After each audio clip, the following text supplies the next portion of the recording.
a single spread. And for this single spread, it's all about if you are struggling, why are you still single? What blockages do you have? Or is it just divine timing when it comes to your love life?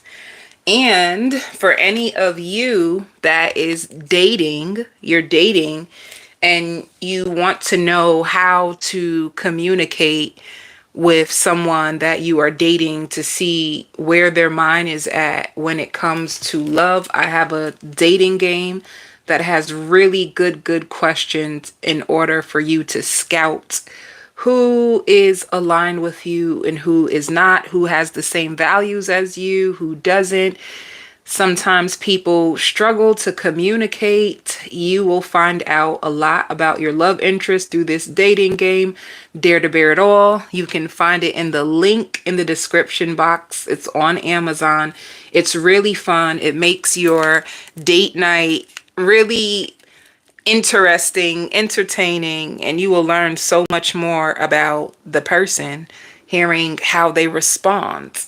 So, let's take a deep dive into your singlehood. Why are you single? Starting with Sagittarius. So for you, Sagittarius, why are you single? Let's see what comes out for you.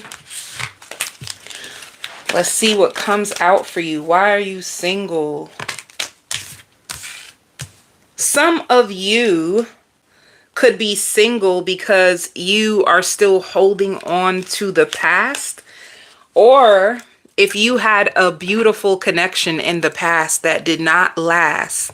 That rhymes. In the past that did not last. If you had a connection in the past that didn't last, but it's like subconsciously you could have the expectation for men or women to show up. Like you could want to mirror the same relationship that you had. You could be holding on, especially if it didn't work out. You could subconsciously be like, damn. If you meet somebody new, you could be like, damn, I really loved Paul and I loved what me and Paul had. And yes, I met Steve, but the relationship with Steve, it doesn't feel like Paul. So comparison, you could be comparing everyone to the one person that you fell in love with. Some of you too, depending on your life path, this is your journey.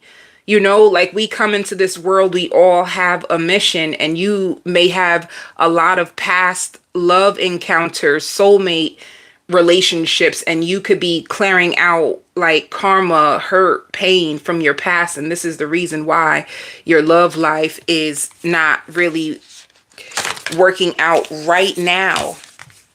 You know, some of you too have changed. Some of you need to change your type. It could be your type. Like you had to go on a long journey in order to find love because your type was keeping you stuck. You could have been attracting in the same type of people where new face, but they still have the same behaviors, and you needed to learn how to break out of an old cycle of entertaining certain types of men so that you can find a husband or find a wife, you know? Let me see what else comes out for you. Why are you struggling in your single life? What's taking you so long? Some of you may struggle to feel like you actually have the power to attract in what you want. When it says sacral chakra, some of you can even struggle to believe that the type of love that you want to attract even exists. So it could be some pessimism, like you feel like you're just gonna attract the same thing over and over again. And it could be a struggle with your love life. Let's see what else. What type of people did you attract in your past? Let's examine that. Oh, that's so sad. So in your past, the reason why the relationships didn't work, You were attracting in partners who had a lot of emotional baggage, and they would trigger you. You would attract in a lot of people that could help you heal old karmic wounds. Once again, past life, you had to help heal your past life and the patterns when it comes to love, so that it wouldn't affect your love life. So this is like unresolved karma.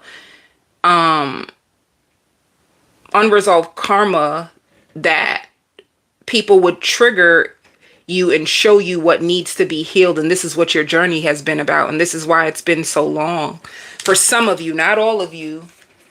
Some of you could be the one that just keeps attracting in the same lessons, and you could be struggling to overcome it. Let's see.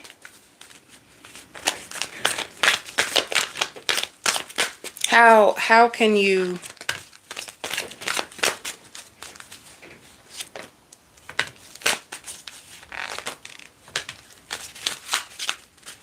yeah. Another thing for some of you, you're just starting to find balance now after heartbreak. If you had a lot of, not even to say a lot, but if you had past situations that caused you heartbreak, you're just starting to find balance in your life now. You're just starting to feel more strong within yourself now. Like now you're just starting to do the inner work.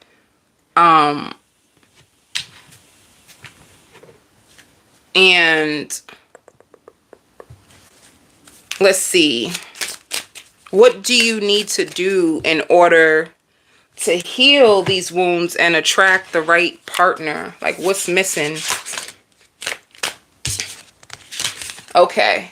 So for you to attract the right partner, Spirit wants you to just be more open. All right. It shows openness, which could be vulnerability.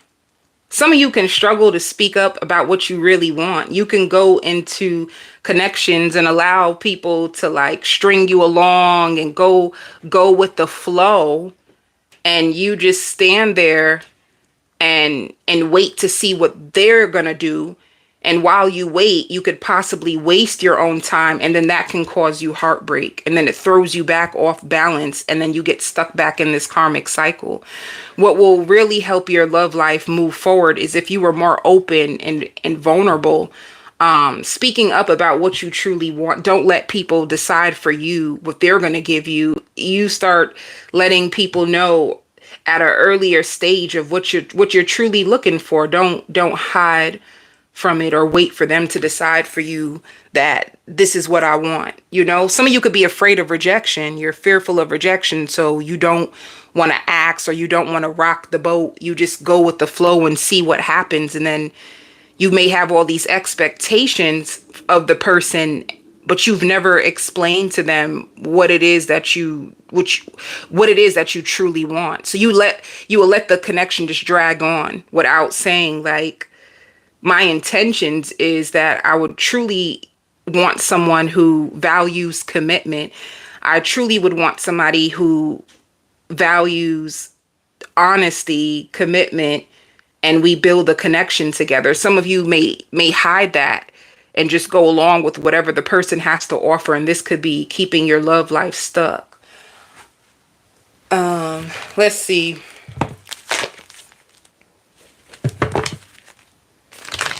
What else can Sagittarius do to get out of the single trap?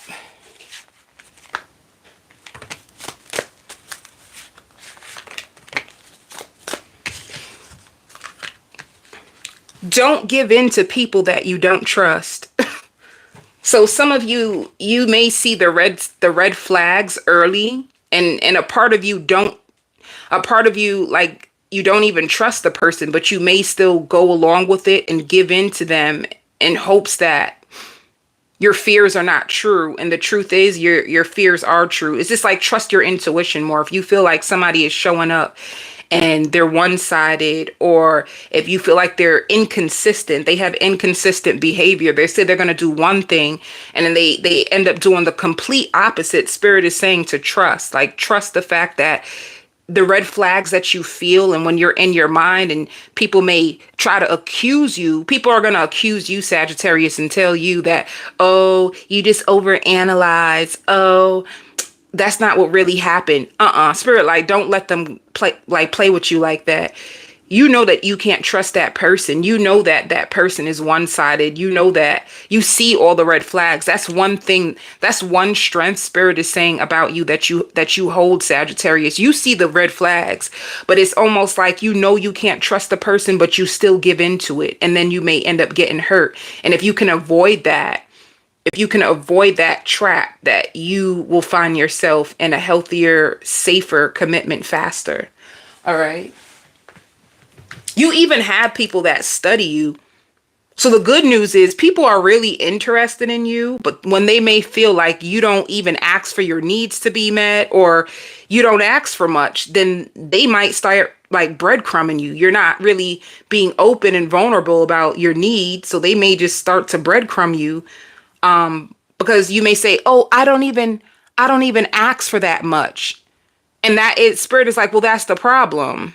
You're not asking for much. So, so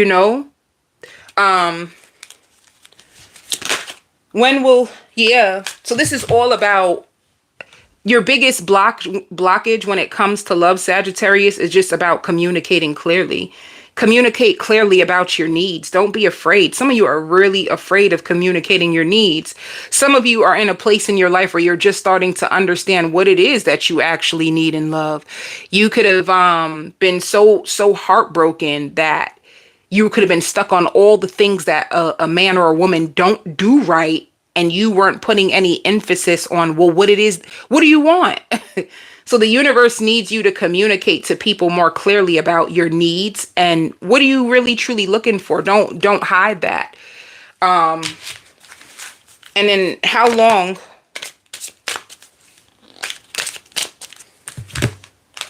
And some of you are like really shy when it comes to love, but Spirit wants you to know it's really up to you. Like, it's really up to you. Like, you could really be in a connection. Let me see.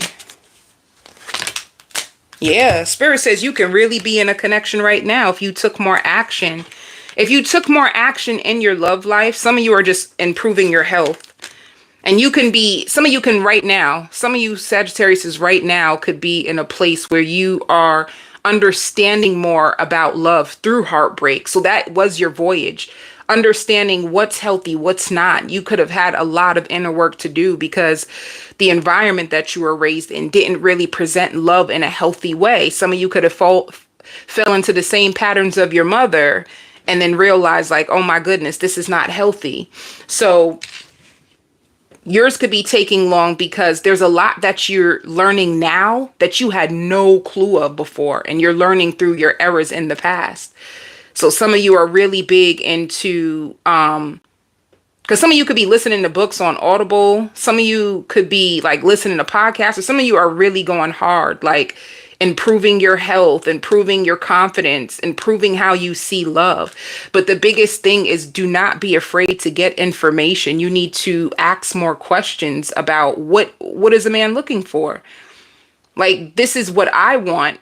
How about you? Are you looking for something casual, or are you looking for something committed? Are you looking for something good for just right now? Like, what's up? What are you trying to do? Some of you could be terrified to ask the right questions. You need to get more information. Don't jump hard in, or don't jump in the bed. Try to really get into the man or the woman's mind. Find out who they are and what are they really looking for. So what they're saying, what it's up to you, and take actions, and you communicate more clearly. It looks like you don't have any big blockages. It's just up to you. Are you going to start to communicate your needs and get more information?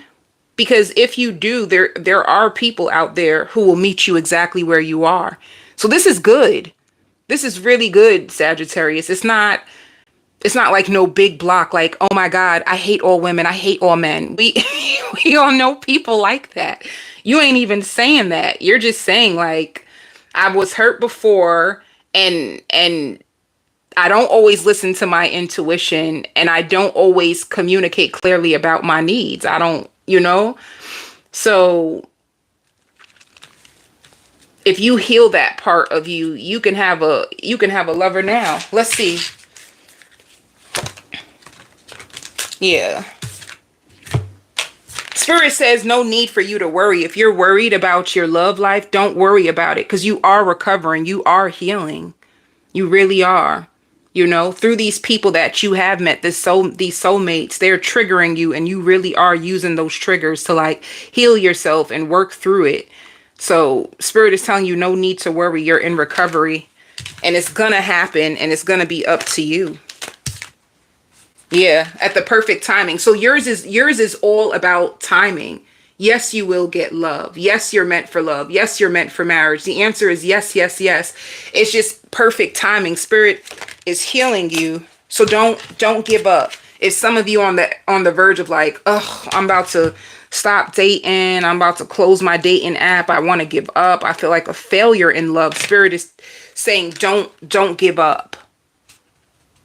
All right.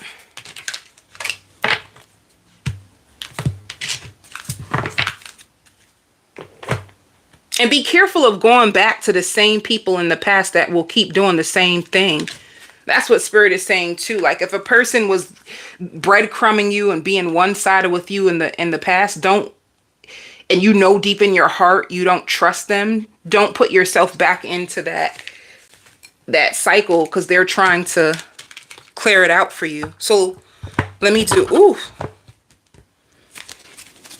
see what else comes out. Yeah.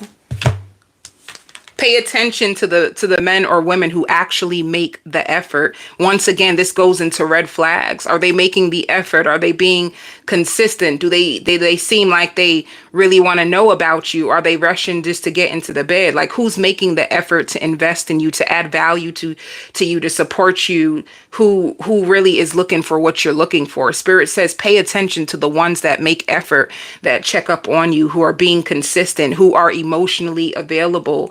That will show you who's really meant for you. Who is really willing to give into love, or are they people that you constantly have to like watch tarot to break their code and find out about what do they really mean? Like, are there somebody that you can just open up with and be vulnerable?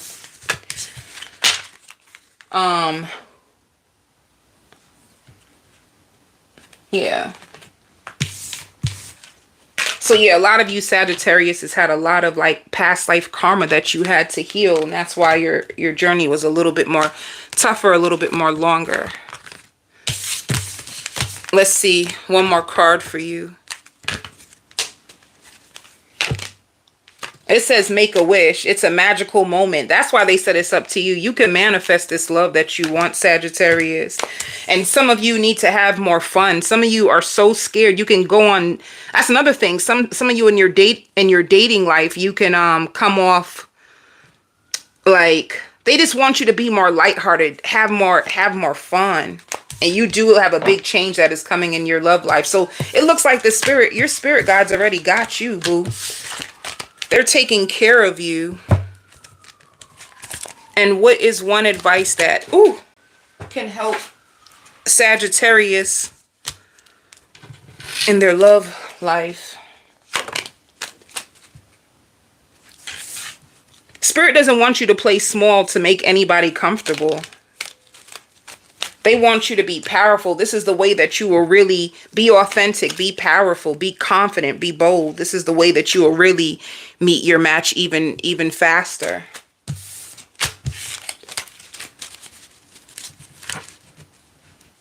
Because that's another thing too. Some of you Sagittariuses might meet, like suppose you're a feminine Sagittarius, a woman, you might meet men who are really not even on your level like that. You might meet men that you could be making more money than, or doing more than, or you could be more intellectual or wiser than them, but you will play small so that they don't feel threatened by you. Spirit is like, baby, don't do that. Don't play small. Like, be you so that you can meet a person that is on your level. But Pisces, why are you single? I just seen the funniest vision. Like, no, no, no. Like, some of you Pisces can have a betrayal wound. And why you're still single is because you are so afraid to get hurt. You could be a Pisces that loves unconditionally, and you know that once you love, you may look past red flags and you like to give, give, give, and you are protecting. It's like there's an inner child inside of you when it comes to your love life that you are actually trying to protect. So if you are normally soft and you're giving and that part of you got taken advantage of really bad, you could just be afraid to give, period. You know, so you could just sit back. I just see somebody sitting back and just watching to see what the other person is going to do. Like fear. Fear could be the biggest block. Like maybe you have this subconscious belief that everyone is just going to play you, hurt you, and then break your heart, and then it's over. Like you could have that on, like as a subconscious fear. Like even if you do feel safe to share yourself, you will put yourself out there and then close your heart back off and like, oh my God, I was almost vulnerable. I can't be vulnerable. What? People gonna take advantage. So you'll close back off your heart and go back into hiding. Let me see what the cards say, because that was just what I got through a download. Let's see. What is it?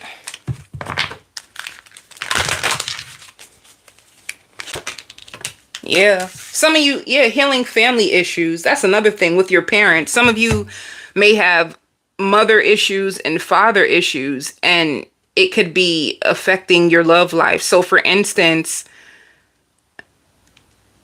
if you have karma that you're healing, like generation, you know, people say generational curses, right? It just means, suppose you had a narcissistic father or a narcissistic mother, or a mother, father who weren't emotionally available, or they didn't put your needs first, or they made you feel as if your needs weren't important.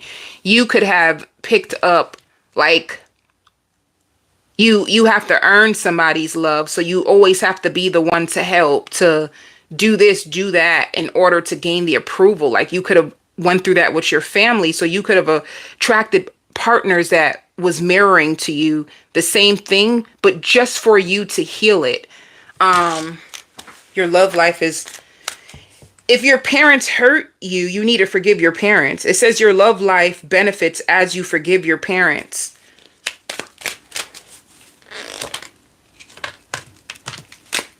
And also being more open-minded. Like your soulmate is actually going to be different from what you usually get and your expectations. So some of you too could be really nitpicky. You know, like, I don't like that person's teeth. I don't like the way that person smiles. But you know, I shouldn't have used that as an example, because a nice smile and nice teeth is actually really nice. You know, to have in a person. Like when a person smiles and they got nice teeth, that is attractive. But I'm just using it as an example. You know, some of you can be really, really picky. Maybe your friends could have told you, like, damn, you are so picky. So spirit just wants you to keep, and there's nothing wrong. I'm not trying to say lower your standard. I'm not, Lord knows I ain't trying to tell you that. Not lower your standards. Your standard is your standard, but do you have an expectation of perfection? Because nobody in this world is going to be perfect. So you might have high expectations of what you want the person to be, and people may fall short. So it's like, yeah, this is the reason why you feel justified in keeping your heart closed, because you may feel that the people you meet don't even meet your standards, but they don't meet your standards because your standards, like your expectations are so high that every human is not going to have every single thing on that list. All right. That's what it looks like. Yep, look at it. It says let go of control issues. So another thing that spirit is saying is that you can't control people. And control people just means like you may use controlling tactics to make people show up for you the way that you want them to show up for you. Does that make sense? You might do things in order for people to like fall in line with what your expectation is of love, and this could actually backfire on you, where people you start to have like a power struggle with people. Well, I ain't gonna reach out to you, and another person, well, I ain't gonna reach out to you too. You might have power struggles going on in your relationship, and then you might also attract other people that have mother and father issues as well. You might be able to see that, but they're attracted to you because you're trying to heal it as well. I don't know. I feel like you're gonna be fine. Let me see.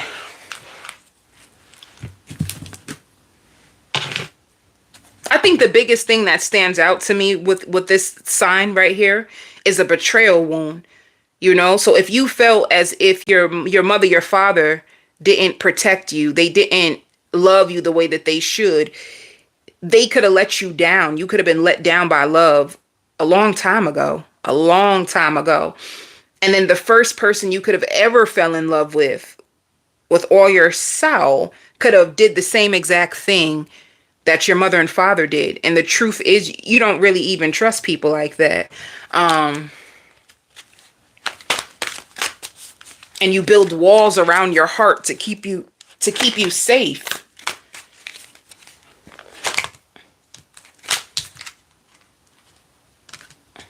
Oh, ooh, spirit is coming for you. Spirit is coming for you. Another thing for some of you Pisces with running wild and soulmate, sometimes you may be confused. Sometimes you may want to have a soulmate. You want to be in love. You want this peaceful, beautiful, like, you know, family life. And then there's another part of you that actually still wants to be outside and see what's outside. So sometimes you could feel like, oh, I don't want to be with nobody. I just want to be by myself. And then when you do get a soulmate, you're happy for the moment, but then you want to see what else is outside. So you can go through that as well. Like, should I be single or should I date and see what's outside? You can have conflicting. And the Pisces sign, if you really check out the Pisces sign, don't you notice it's two fish going in two different directions? Two fish going in two different directions. So you're confused. Like, with Pisces, you may struggle to make decisions, or you may struggle, like, should I trust this? Shouldn't I? Or I know I shouldn't trust this, but I still just want to take the risk anyway. I feel like being wild. I feel like taking a risk. So that could be another thing too. Sometimes you may fall where you want to have your cake and eat it too, or that when you fall in love, you give so much and you could be afraid of that vulnerable part of you. So then you say, I don't even know if I really want to be in a relationship. And then you start to see what else is out there. All right. That's what I see. What else for Pisces? It shows success. So it just means like, and I feel this is going to happen in your near future. Start to pay attention, right? Because it says soulmate, it says serendipity, and it shows success. I feel like what spirit is saying is that they're gonna bring you what you want, baby. You gonna ask for something, you're gonna get it, right? You're gonna have this successful relationship. It's gonna be peaceful. It's gonna be what you want. Even if you're a Pisces, you have an adventurous spirit, and you want somebody to match that energy. You're gonna get it. It shows success, but pay attention to once you get a soulmate. Do you start to wander? Does your eyes start to wander? Do you start to nitpick with that person and trying to find fault in them so you can have an excuse to run? Do you run?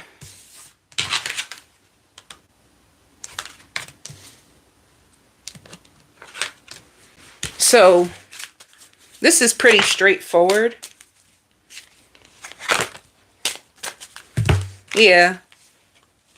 Some of you can struggle with remaining positive. You can, I'm telling you, whatever happened, you struggle to remain positive. You can just have this subconscious fear that if things are going too good, something is going to mess it up. You can have negative thoughts, like you can start to have anxiety and racing thoughts when you have a love life and things are actually going sweet and good. You're probably waiting for the shoe to drop, and if the shoe doesn't drop, you're gonna find a reason for that shoe to drop. That's why it says let go of control issues. If that shoe don't drop, if you don't find a flaw in the person, you're gonna create one in order to create separation, because you're afraid that you're getting too vulnerable, you're getting too comfortable, they're gonna hurt you. So let me find something that can make this connection fall apart. You know? Yeah. You just gotta believe. You gotta believe that it's gonna work out. You gotta believe that you will find exactly what you need in love. You gotta feel, you don't feel safe. You don't feel safe being vulnerable and in love anymore. Love is not safe for you, and this is why you do it. You're afraid. Your guard starts to fall down. You start to feel vulnerable and you can't relax. You don't feel safe in that. You being vulnerable means like something bad is going to happen, or if they see this part of me, they're going to take advantage of it. So I need to create some level of chaos or come up with something in order to shake up the connection so they can't hurt me.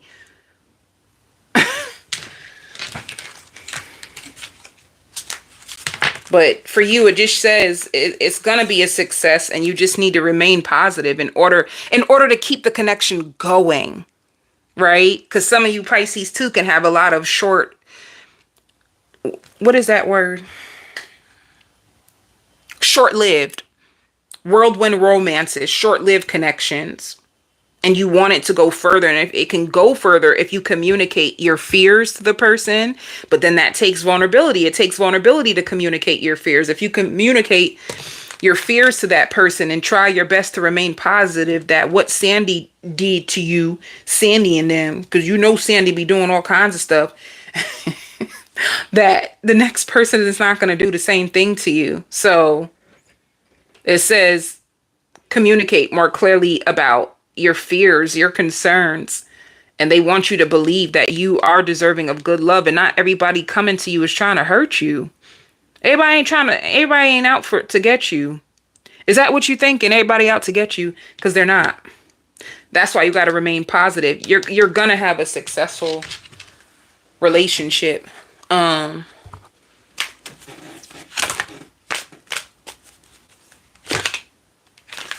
I like this.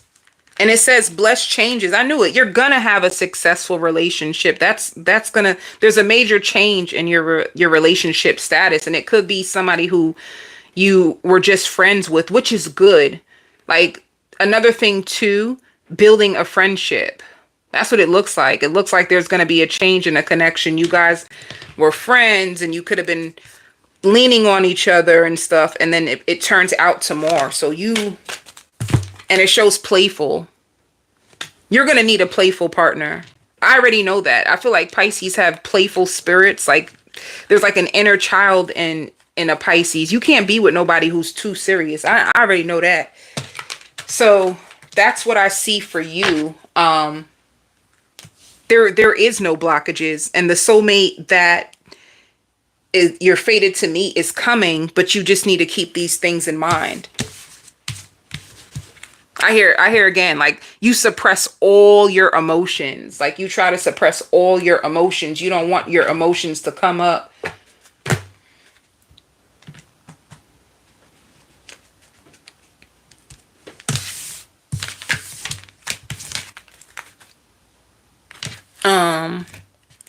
Let's see what advice you need, Pisces. What is spirit? Your self-respect makes you more attractive and people put you on a pedestal when you stand in your power. So that could have been an issue you had in the past, like standing in your power. That's probably why you're afraid too.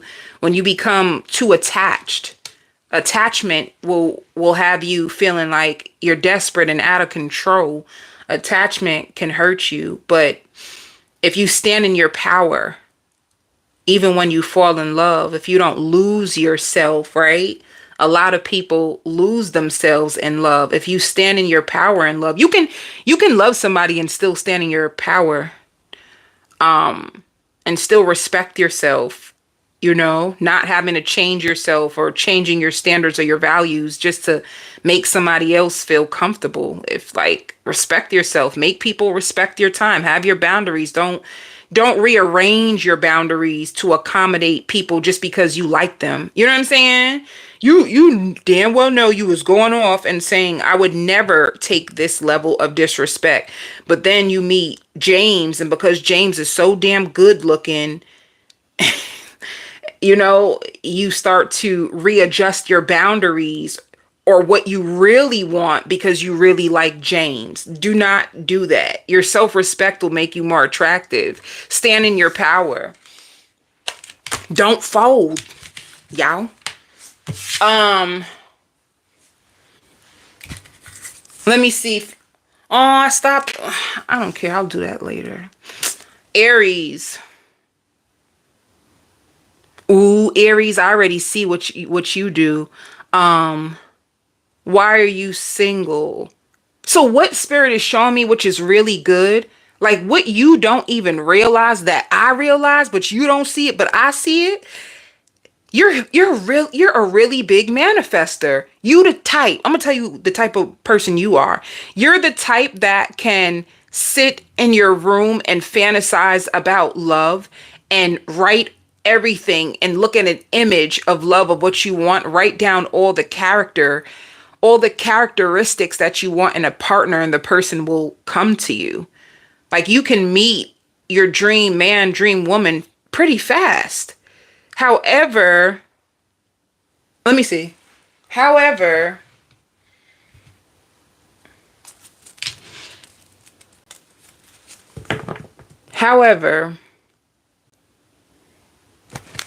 let me see.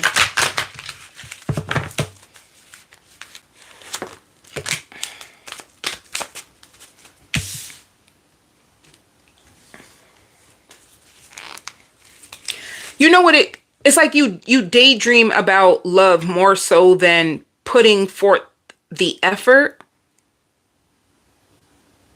You could be a person that will love somebody and you don't want them to know how much you love them. You hide emotions. You can manifest a really good looking partner, but because you get so distant, you make people feel like you don't even really want them. Look at it. It shows spiritual union. So for you, Aries, you're meant to be in a spiritual union. You have a partner. That's another thing too. You can attract a lot of like soulmate energy, twin flame energy, karmic energy. You attract a lot of people that see you for you and like you for you. But then it looks like you sit back and daydream about it more than you could be afraid to show up in love. Or you'll sit back and say, I want to wait for them to call. I like this person, but I'm going to wait for them to call. I'm going to wait for them to do the work. I want them to chase me. You could be a person that you like to get chased. You like when people admire you, and what you don't know on the other end, while you are daydreaming about them but not doing anything, they don't know how you feel. And they just automatically feel like, oh, you're just so self-centered. You don't care about nobody but yourself. And the truth is you care, you just don't show your emotions. It don't look like you want to either. Why is this in here?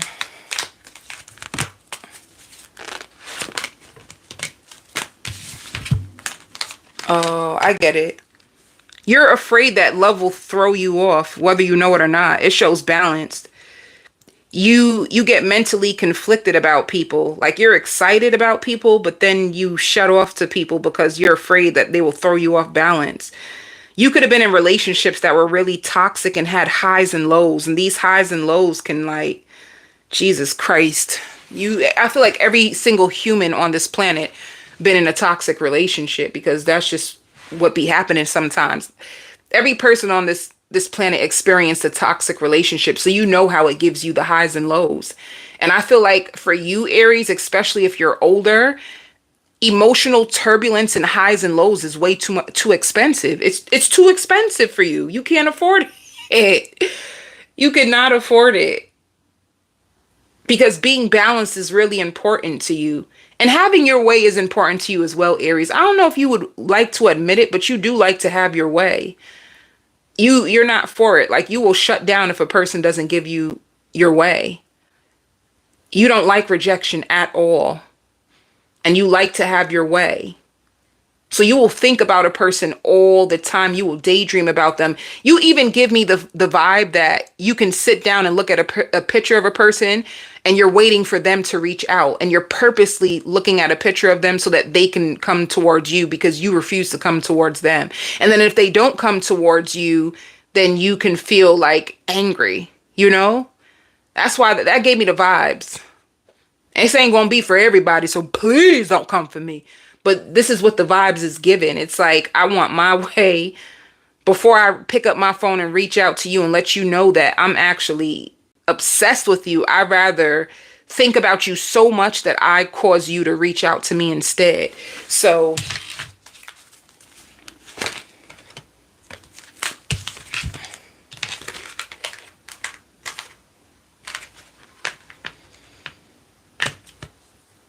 and some of you could be like, one of the things too, when it comes to you and your singleness, needing more patience. If you rush into connections, like if you rush into connections, anything that happens fast burns out fast. So you could be a person, you meet someone, you guys click, it feels like love at first sight, you guys make love, and then it just fizzles out because you had such an adventurous relationship in 7 days. I'm exaggerating real bad. Not 7 days. You just had the most adventurous relationship in like 30 days. And because everything happened so fast and the person got to experience you so fast, they may leave fast. That can happen as well. Like some of you want things like now. You know, like that's what I see. Like the patience that would be required to build a firm foundation and to truly get to know somebody. You ain't here for no slow vibe. If somebody's taking too long, you're probably like, I gotta see what else is outside, because this person is just moving way too slow. When the truth is, it's important for you to take your time and go slow so you can get to know who you're really with. You know, you could be into the fast pace. Like you meet them, oh, I'm attracted to you, you attracted to me. What's the problem? Shouldn't we just be married? And they're like, what's your last name? You'll be so surprised of how many people feel like, oh my God, I think this is my person. And if you ask, well, like, what's their last name or what's their birth date? And they don't even know that simple information people don't even be knowing, but feel as if this could be their person. But I'm not coming for you, by the way. I'm not trying to say that's what you do, but people do that in real life. But let's see. So one of your strengths is your kindness. You are a kind person, and that's what make people fall in love with you. Ooh, that's a good subject. What makes people fall in love with you? That's what makes people fall in love with you is your kindness.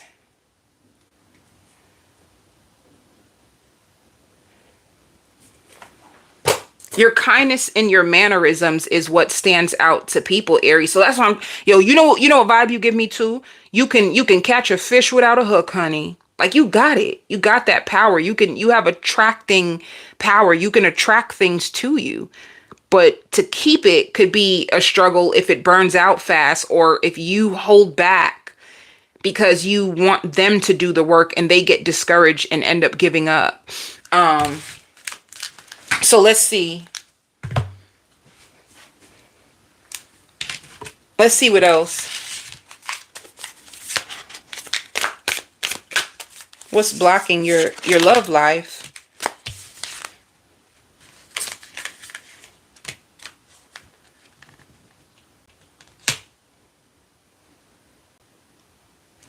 What about focus?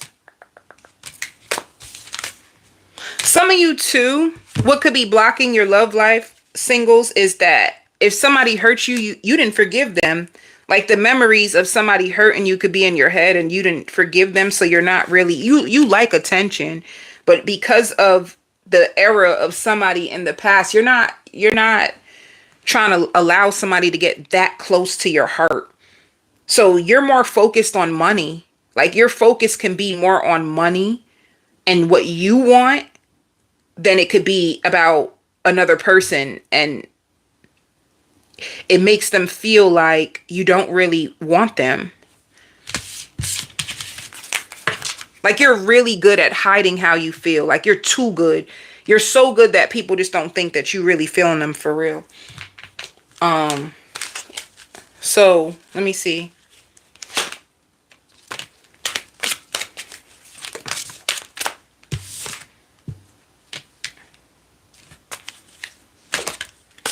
Ooh.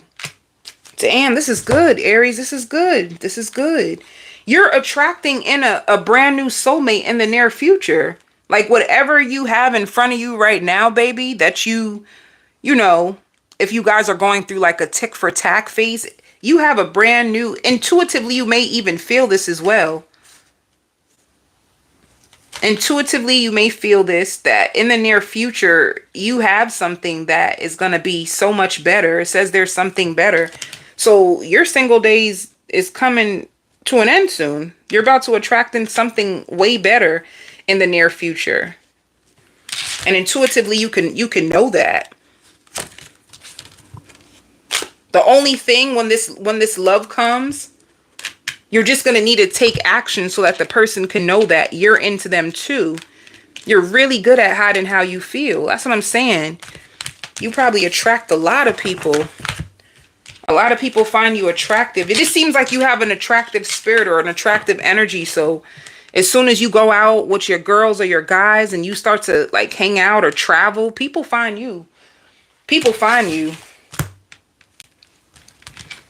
Let me see what else.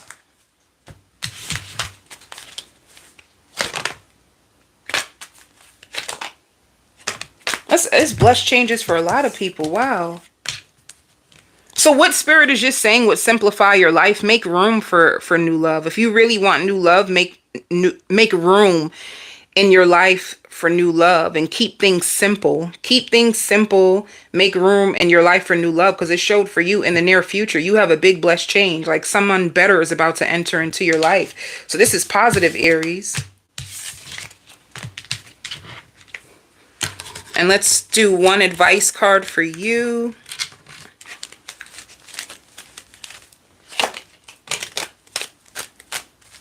Oh, this is good. It's your time. Don't be afraid. Take action. Believe in yourself. All right. Someone in this world needs you. So it seemed like, baby, you got love coming now. Okay. Okay. Aquarius, why are you single? You know, I just seen a vision of somebody crying. Like, you're frustrated. You feel like you don't understand love and you don't understand people. Or for instance, if you're a feminine coming to this, you don't understand men. You are a very delicate, angelic soul. I'm only saying that because I seen a vision with somebody that had lots of light around them. So you're very soft. You know what it is, Aquarius? You make it too easy. You make it too easy. You make it too easy. You want to be loved so bad. You could come in being really, really nice. You're nice, you're giving, you're forgiving, you're accepting, but too accepting to the point where people can come in your life and do the same thing over and over again. Like, it takes a lot for you, Aquarius, to finally put your foot down, or it takes a lot for you to finally like say something. And this is not all of you. This is not all of you. This is only for some of you. If you really, really like someone, you become very sweet and nice, and you give, and you do. And if they hurt you, you're very forgiving. You're very, you try a lot in the beginning, and for some reason that you can attract manipulators. And then as soon as you get mad and then you cut your heart off and say, like, F you, right? As soon as you cut off your heart and say F you, then you have people chasing you. So you're a person that people don't take seriously, that you'll go anywhere because you just seem too nice and so sweet. So they come into your life with too much stupid shit. And then when you're like, okay, this is enough, this, I can't take this no more, then they will try to do something to butter you up, to will you back in. And you might play cat and mouse a lot with people until you finally give up. And now you're like completely distraught. You hear me? Like, for this Aquarius, or this group of Aquariuses, you are so done. Like, you are done. You feel like you played nice, you played good girl, you did everything that you were supposed to do, and that's all you get is manipulators and people who take advantage. So, and even though you say that, like, you're done with love, and you could be more invested in, like, in your children, or like decorating, or your house, things that's in your control. Things that are in your control is what you're invested in right now.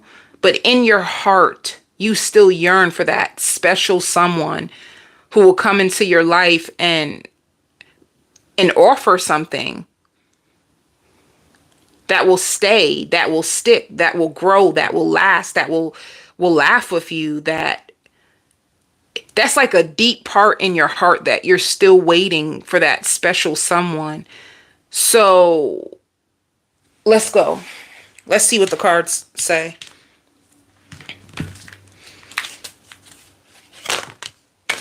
Ooh, wedding. And that's another thing too. You need to understand, baby, you is the prize. I hope you know that. You are the prize. You are wifey material. You are hubby material. You got it. Like, you really, really got it. You ain't got to prove nothing to a damn person. For you, if you've been divorced already, this is what could be your fear. You could have either been engaged, or you could have been married and had a divorce or a separation. If you were married, you felt like you did everything in your human power. Some of you even spiritual. You could have tried to find spiritual ways to, like, make your husband see you, love you, do what they're supposed to do. And it's, I don't know. First of all, there's two things too. You could have been with, like, an alcoholic, like a raging alcohol. They don't have to be a raging alcohol, but some of you've been with somebody who either was like an alcoholic, or they had sexual addictions. So that's another thing. Your person came into your life with issues. They came into your life with issues. You have people that will try to blame you. Oh, the reason why I'm acting like this to you is because blah, blah, blah. You have people that project onto you a lot of things that ain't got nothing to do with you. You have unhealed people that will come into your world and make it seem like it's your fault. you have nothing to do with it.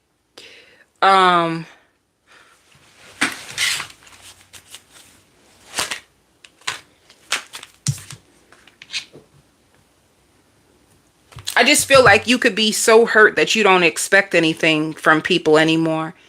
Because it says your soulmate will differ from you and your usual type and expectations. I feel like Aquarius, with this heart you have, are you a healer and you attract in a lot of damaged men who emotionally dump all over you and you're so done? You're so done. You could be saying you're just so done with love, but the truth is, what can heal this? Let me see. What is the problem?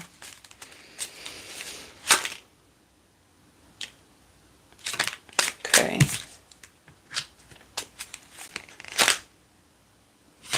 Oh. So first of all,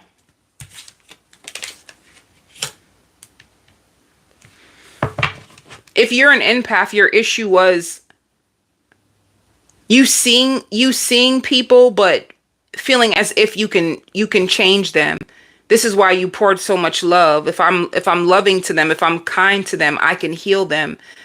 And they will, once they're healed, they will reflect back the love I gave to them. And then they don't reflect back the love that you gave to them, and they don't even heal. And you feel like your time was just wasted and you feel hurt.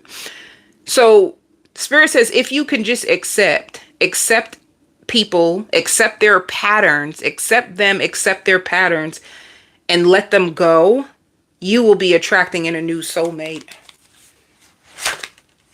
who will show for you. Yeah. You attract in people that try to control you. You get people who are very possessive of you. They want to control you. They want to overpower you. You are definitely something that people want to keep. You're definitely a keeper because you have people gain so much from being with you because you are like this healing. You give me this healing Mother Teresa vibes. You love to take care of people. You love to help people. You love to give love. And people may try to control you and manipulate you because you have a big heart. And you're so disappointed. You have a divine detour that's coming. If you had a divorce, if you had a separation. Ooh. Even a zodiac sign, Aquarius. I hear Taurus. You have a Taurus. You'll know who this person is because they laugh so much. They're very, very... And they love either children or pets. They love children or they love pets. And they're very, very, like, funny.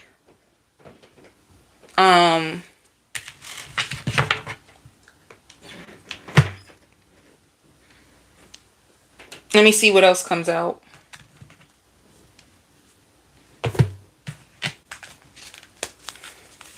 Ooh.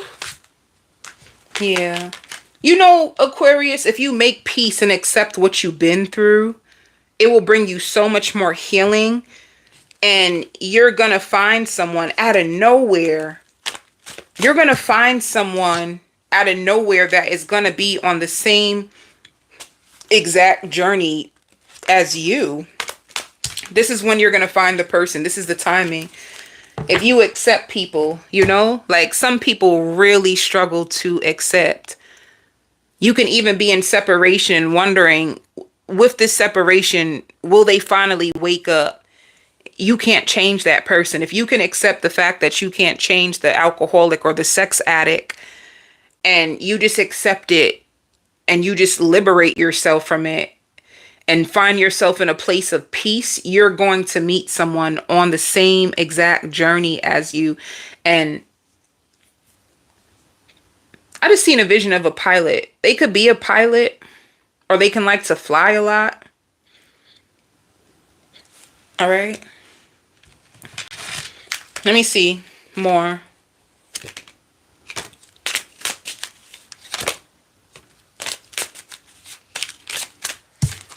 If you're on a healing journey and you feel like your efforts are in vain, like, damn, I've been healing, I've been working on myself, I've been doing so much and it's not working. Spirit is saying, like, don't stop. Like, don't stop. Like, within the next month, you will align with this person. What Spirit is saying is that you're still in recovery. You're still trying to heal your mind. Some of you went through a lot of trauma.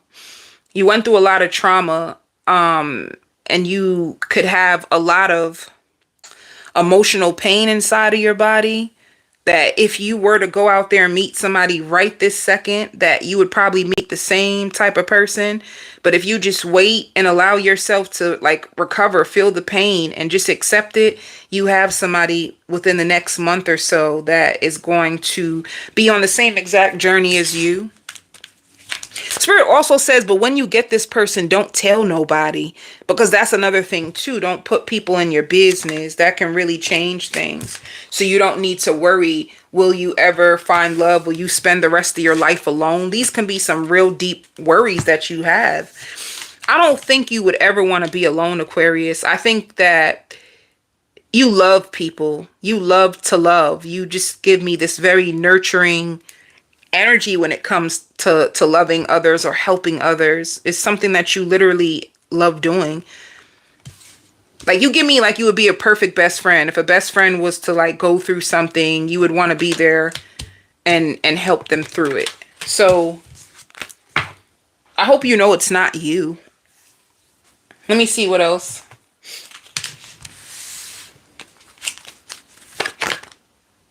Yeah, you need to empower yourself more. Like, you really need to empower yourself. Don't allow what you've been through to control your mind, or feel like all men, all women are just a waste of time, and they want you to empower yourself. You got the same thing as everybody else. Blessed changes. It's going to be more simple than you think. They want you to break free. Break free from that tight. Break free from like being with men or women that have all these big addictions. You don't even look like you have addictions, but you could attract them people that do. Like, maybe if you had a father who was like an alcoholic, you attracted in a man who's an alcoholic. And Spirit just says break free and try something new. Do you go to the same place to meet people? You go to the same places to meet the same people? Like, break out free.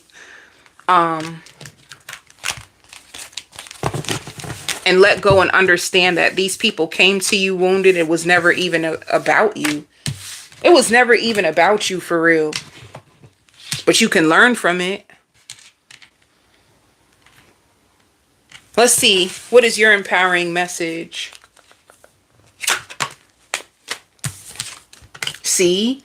Don't take life for granted, and don't allow people to take you for granted. All right? God has helped you through so much. They want you, like, don't take life for granted, and don't allow people to take you for granted.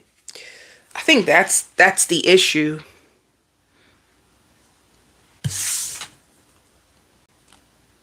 Who is next? Scorpio. Defensive. I already got it. Like, as soon as the card came out, it's like defensive. So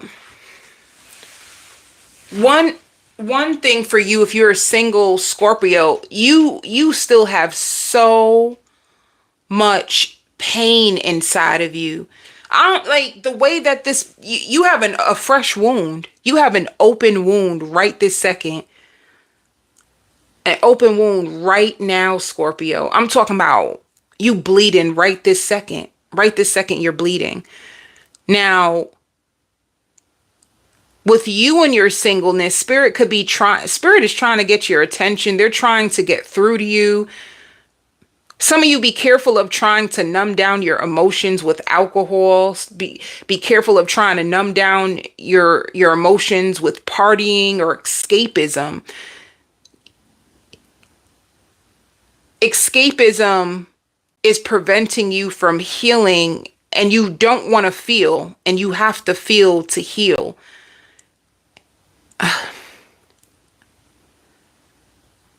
There's something inside of you that is hurting you, and you're carrying it, and you're afraid to completely address it. You are terrified of really seeing a person or a situation for exactly what it is. You are so afraid to look at this situation and just see it exactly as it is, not the way you wanted it to be. There's something that you are avoiding.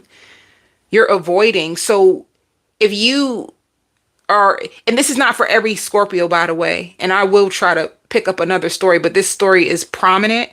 This story is prominent, so I'm going to go with it.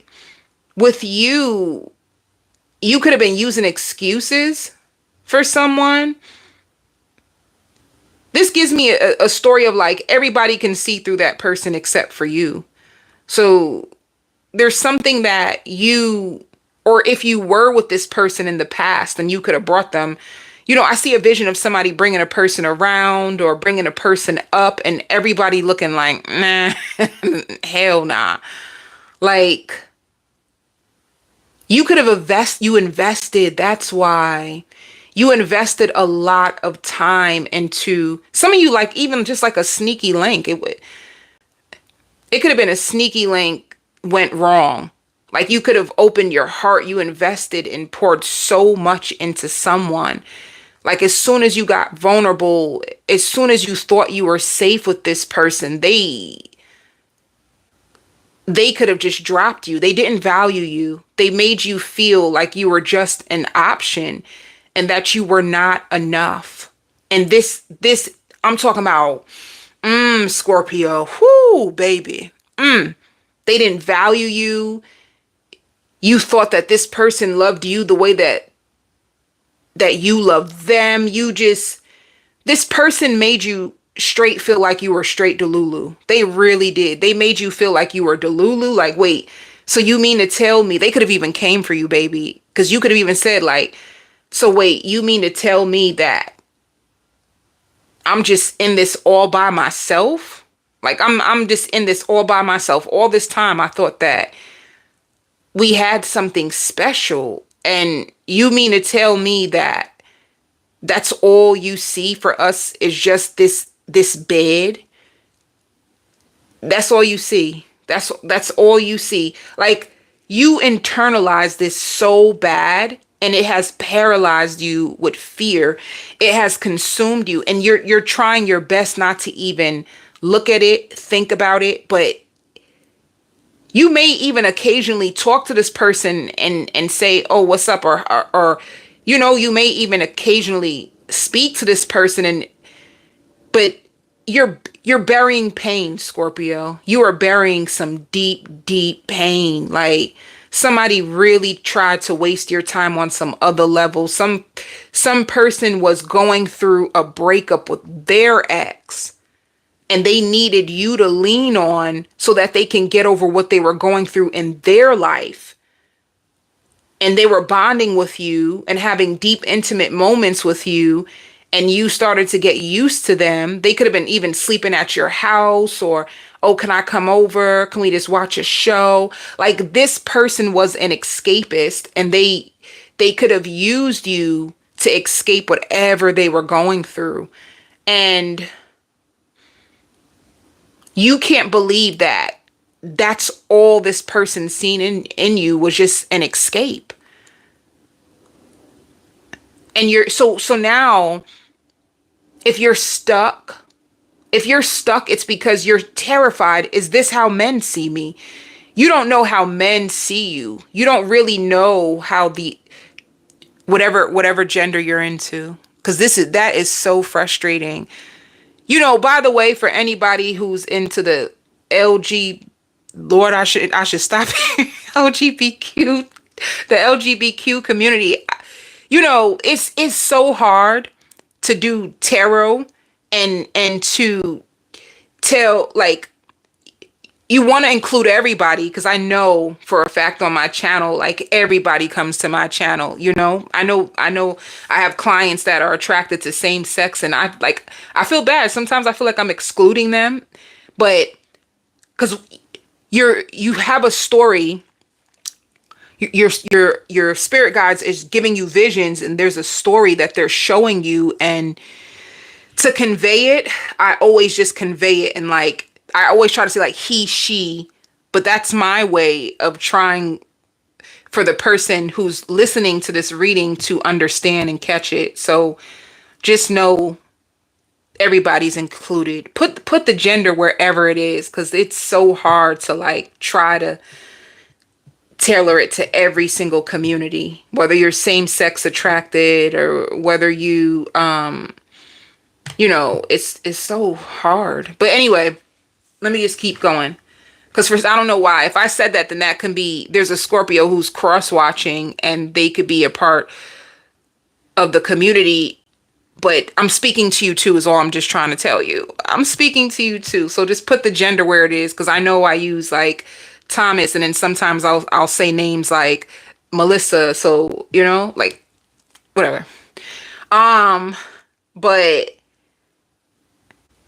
you could even, let me tell you, you can even find yourself trying to help other people with their issues and their drama and their love life, because that's how bad you're trying to escape and run from yourself. This person did not see you. They didn't think about you. They didn't include you. They didn't invite you. They didn't make you feel like what you feel you're worth. They did not at all. And you like this person so much, and you were so excited of the potential, and to find out how they really see you could have like, are you serious? It could have took you back so much that you could be a little stuck. You could be a little stuck. But I promise you, Scorpio, let me tell you what you need to do. You need to free yourself. You need to free yourself, and you need to admit it. And I'm going to tell you a way that you can do this. Like, it ain't going to be easy. It ain't going to be easy. Accepting the reality of anything, that the reality is effed up.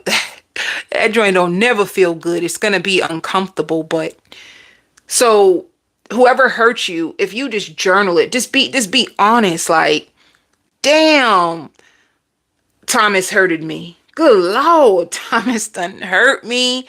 Thomas took advantage of me. Thomas didn't love me the way that I loved him.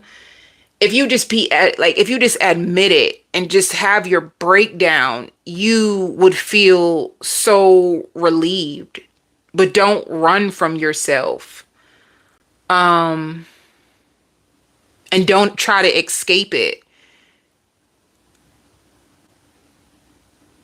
Because if you struggle to face your emotions and you're an escapist, you probably attracting other escapists. And you guys escape together. You escape through sex. You escape through drinking together. You escape through smoking together. You escape through, like, if you attracting partners who are running and escaping, and you're doing the same thing, is because you both can be fearful of emotions. And then you may try to blame them and say, oh, I keep attracting emotionally unavailable people, when the truth is you are so afraid of being emotionally available to your own self. You're terrified of yourself. You have big emotions, big feelings. And when you love people, there is no limits to your love. So when people don't receive your love, you are broken. And I feel like, oh, I think I just said something. Like, I feel like that's important for you to admit, Scorpio. If your love is not received, you feel like you can, baby, if you can beat them up, how dare you not receive my love? You want revenge. You want revenge if people don't receive your love well at all. You want to fight. I feel like if you just admit that to yourself, that's freeing within itself. When people reject my love, I want to fight. I'm angry. I'm mad. And I feel deceived. I feel envy. I feel bitter. Like, if you can just admit that you don't take rejection well at all, especially when you choose them, the expectation that you have is that they choose you too.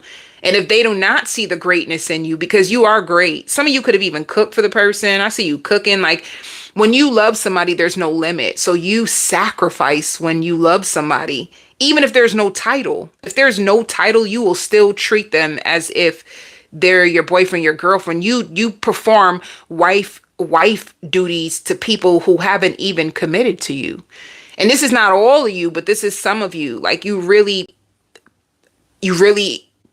pour out a lot. So for all that you do, And to know that if you call them, they don't answer, or if you need help and they don't help you, you want to blow something up. I just want to call what I want. You want to blow something up. It's not, it doesn't feel good. So two things that could be blocking your love life is the fact that you're not willing to, you don't want to confront this. You don't want to look at it. You would even probably just rather find another love, which once you get a new love, you may even be closed off because you can have a deep fear. If you see me for who I am, you're not going to want me the same way how Ricky didn't. So you might show people a watered down version of yourself, or you may just try to cooperate with them and do what they want or what they like so that so you can avoid being rejected. You know? Woo, that was deep. Damn, I went off the deep end with that. Choo, baby. Let me pull some. I didn't even pull cards yet, Scorpio. We got work to do, Scorpio. Let's see. And I hear baby mama drama. You do not have to take on nobody's baby mama drama. Baby, you be doing the most. You know? Hold up. And Spirit says don't love and lust are not the same. Some of you might have lustful feelings towards a person. You might feel this strong magnetic attraction, and you confuse that as love. You'll say, me and Jerry are just so in love. Like there's just this strong magnetic attraction that I feel. But then when you ask the person, well, has Jerry been showing up for you? Well, not really. Well, is Jerry there for you when you need Jerry? Not all the time. Well, does Jerry make the effort?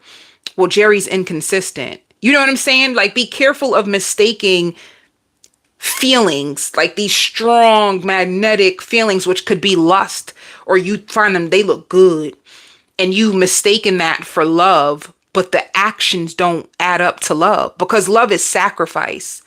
Love is sacrifice. That is one thing you will learn when somebody loves, like you love limitlessly. You love unconditionally. You need to find somebody who loves the way that you love. If they're not making sacrifices for you, if they're not loving you unconditionally, if they're just sitting on their ass and trying to make you do all the work, how is that love? That's disrespectful is what it is. Just because you have a big heart doesn't mean that people can get whatever they need out of you and then not give you nothing. That's disrespectful. And honestly, Scorpio, when I said that, your intuition knows. Your intuition knows this, but you will do anything not to face that. You'll do anything not to face it, because you could also have feelings. Well, if I stay around long enough, if I keep helping long enough, then they will change their mind about me. And that's the only reason why you may stick around longer than you should, because you want to change their mind. Maybe I can convince them. Maybe if I throw that ass back. I went too far. Tell me I went too far, Scorpio, without telling me I went too far. If I throw it back, then they will see me and want what I want. So what Spirit is just saying, yeah. And then it's sad because once you do begin to show your emotions and share your emotions, then people want to separate. Then when you do call their ass out, like, you know what? I've been thinking. Every woman in the world hit the man with the line, like, you know what? I've been thinking. And then men know what's coming next. But anyway, as soon as you hit them with the I've been thinking, and you start to speak up, then all of a sudden they want to ghost you. They try to ghost you and control you through ghosting you so that you won't bring it up, because they like the benefits of you, but they're not willing to invest in you. Be careful of that, Scorpio. That sounds like a scammer. Like someone, I'm gonna go a little bit deeper. I feel like you can handle it. Spirit would never allow me. I'm a deep woman naturally. Spirit would never allow me to go this deep if you guys couldn't handle it. I feel like you can handle it and you want it. I'm gonna give it to you.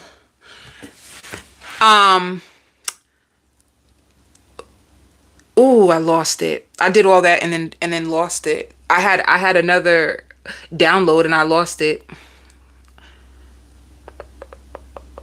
Oh, some of you, what they do is try to hook you in. They hook you in.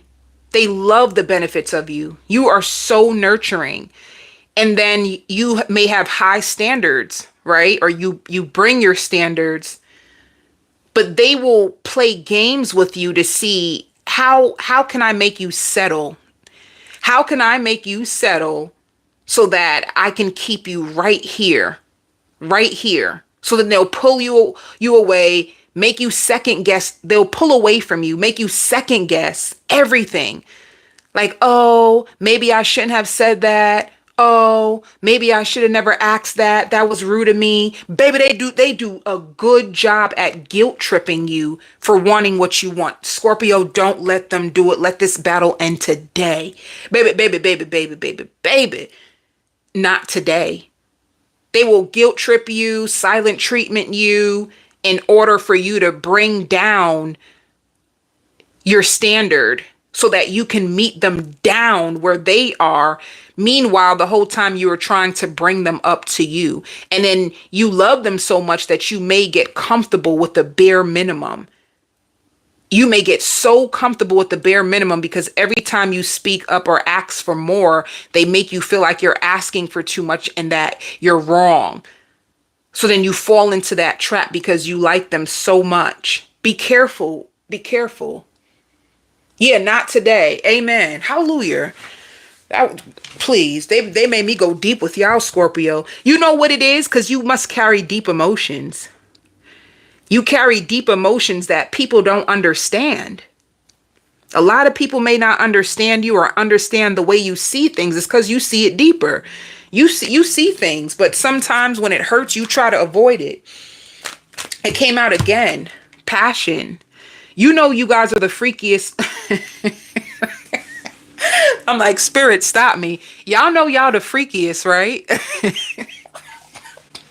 Wait. Yo, Scorpio. and who Scorpio, you guys know that you guys are the freakiest of the zodiac sign, right? So that's another thing. You got this love making thing going on with you. Of course people are going to want to hold on to you. Of course people ain't going to want nobody else to touch you. But then, oh, what's up with commitment? They don't want to commit. But then they want you because you're so, like, Lord have mercy, you are the prize. You're so good in the bed. They have all this passion that they feel for you. They don't want nobody else to touch you. So they're going to string you along. They're not going to commit, but they still want the benefits to you. You have to know this and run, Scorpio. Like, this is going to keep you in like a friend zone or friends with benefits, all this emotion and no foundation, no substance, just good love making and a person who comes in and out your life whenever they want to. Spirit is saying you want to put your foot down. And I ain't talking about the pinky toe, the big toe. They said the whole foot. Yeah. The whole foot got to go down. You got to start putting your foot down. But that's scary to you. Because if you put your foot down and you invested in a year and 7 months, and I don't even know why I came up with that number, but that must be somebody's number. You invested a whole year and 7 months. You're so like determined to have your way that you don't even realize that Jimmy wasting your time. You're so determined that, nah, I put this year and 7 months in. I put this 2 years in. I put this 3 years in. Eventually, they have to commit to me. Eventually, they have to see me. And then you just end up bitter. And then you're afraid of what if this happens again. Spirit says you just need to put your foot down. And with reconciliation, stop taking people back that continue to waste your time and just want you for your body because you make good love and you make good chicken. I'll come up off of here. You make good love and good chicken. So of course they don't want to lose the benefits of you. You take really good care of people, and you need to understand that. Like, what else is coming out? Because that was a whole lot. I'm just gonna go into, yeah. Spirit, ooh, this is a good one. Spirit wants you to know, Scorpio, to start your transformation, you need to make the way that you take care of people, you need to start taking care of yourself. The way that you make time to sit down and listen to other people cry and vent to you, you need to make time to sit down and listen to yourself cry and vent too. Like the love that you, Scorpio, stop abandoning yourself in order to make other people feel good. Like taking care of yourself, not being afraid to be one with yourself, sitting in a nice bath just for you, giving you what you need instead of trying to figure out, why is Ricky acting like this? How come Steve didn't call me back? Oh, how come when I came in with that lingerie, Steve act like he wasn't turned on? How come his privacy? I'm not going to keep going. But instead of trying to figure out what other people's problems are with you and what they're doing behind your back, how about taking some of that time to pour into yourself? How about doing something that can relax you, which means that you can struggle to be relaxed. You can really struggle with anxiety and fidgety and always trying to do something or clean something or run after to help this person with this or do that or that. Like you avoid yourself at all costs is what Spirit is saying, and you got to stop. Like that's the first part. Like even if you say, I'm going to start taking 30 minutes in the morning for myself, and I'm just going to sit, be one with myself, and just get down to the bottom of my feelings. That is one way of you showing yourself self-care and self-love. So it's like, yep, look at that. Morning affirmations. You need positive affirmations, and you need to set yourself higher.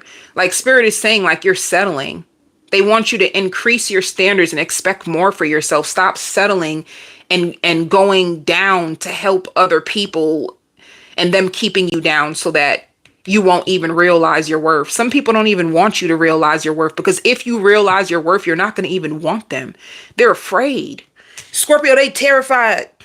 If you realize your worth, it will be the day that you will never touch them again. There's some people afraid of you knowing your worth because they see the power that you hold already. But if you don't see it, then they can use it against you. So let's see about your timing when it comes to love.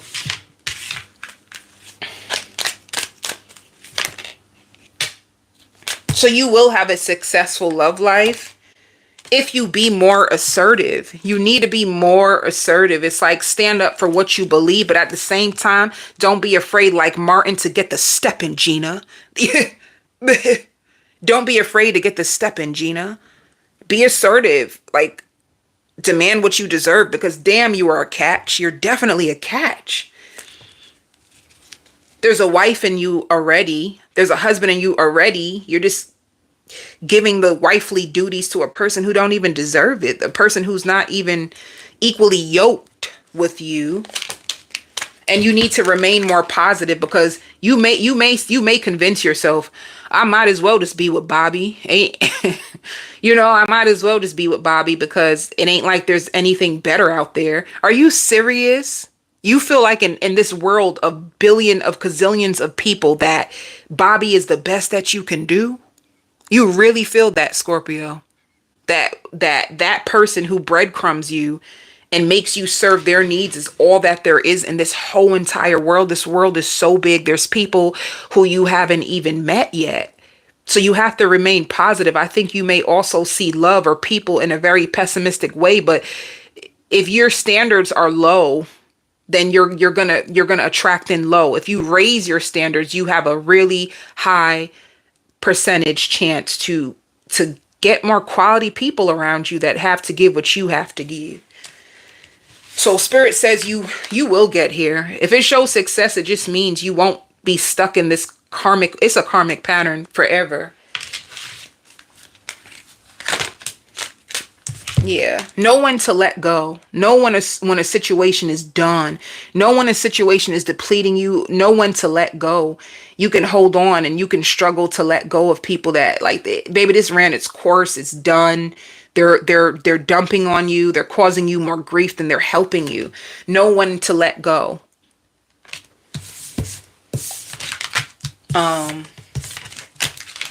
But you will find, well, let me see if I can find when. Well, you're improving your health. You're improving your health and you have big happy changes that will occur when you're going to free yourself from this cycle. It says reconsider that you may feel like you're ready now, but the truth is if you try to go back out in that dating cycle too soon with the same habits, you're going to attract in the same person. So you have big happy changes. You are improving your health. Like keep putting yourself first, and then you're going to meet people who treat you like that. All right. What is the message or advice for you? Oh, see, this is perfect. You are not asking for too much. You are just asking the wrong people. It's time to find your tribe. It's time for you to find better. So you're not asking for too much in love. And that's what I'm trying to tell you. This is exactly what I'm trying to tell you. You're not asking for too much. What you're doing is asking the wrong person and then lowering your standard in order to be okay with what they have to offer instead of what it is that you actually want. Which means some of you may not have a strong enough self-worth, because if you knew you were worthy of more than that, you would never. So Spirit is just saying it's time to open up to the new and release the past. When one door closes, another one opens. And I feel like you may struggle with this. Like you may feel like, if I let go of him, what if I never find anything like this? Or everybody is just gonna, but Spirit is saying no. When you allow that door to close for real, they're going to bring you another one. It's going to be up to you. Do you want to let go or not? It's not going to be them. Spirit will never come and force you. They'll force you by like revealing things to you. Sometimes the revelation is so damn painful. You have no choice but to drop them, you know? But it's going to be up to you, Scorpio. If you continue to allow people to treat you like that and you continue to accept breadcrumbs, that's what's going to happen. That's all Spirit is saying. Gemini.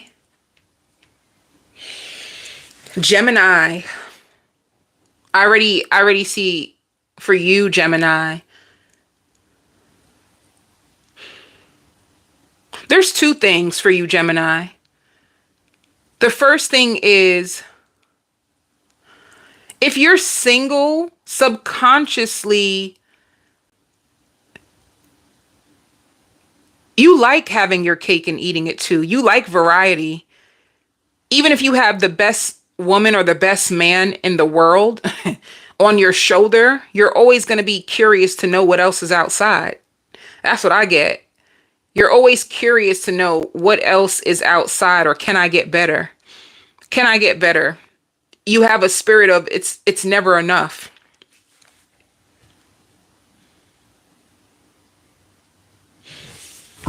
Ooh, it's never enough.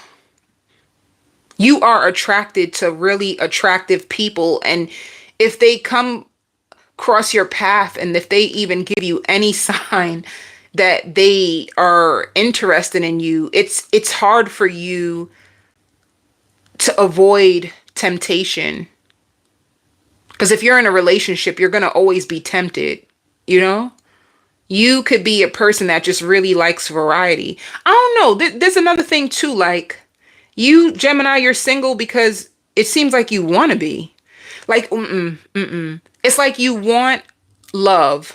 You're big on love, Gemini. You really are a big love bug. You love having a woman, a man be there for you, and you like the idea of love, but it don't look like you stick around. It don't look like you stick around long enough to, see how things unfold. Like, another thing too, I don't know how you are with confrontation. You can be a person that you don't like confrontation, even if you cause it, by the way. And you may not even like what I just said. Even if you cause it, you don't like confrontation. And even if you caused it. So as soon as like a big argument or something comes up, or you see someone and you use that as an excuse to go out and cheat. You have an argument, you gonna cheat.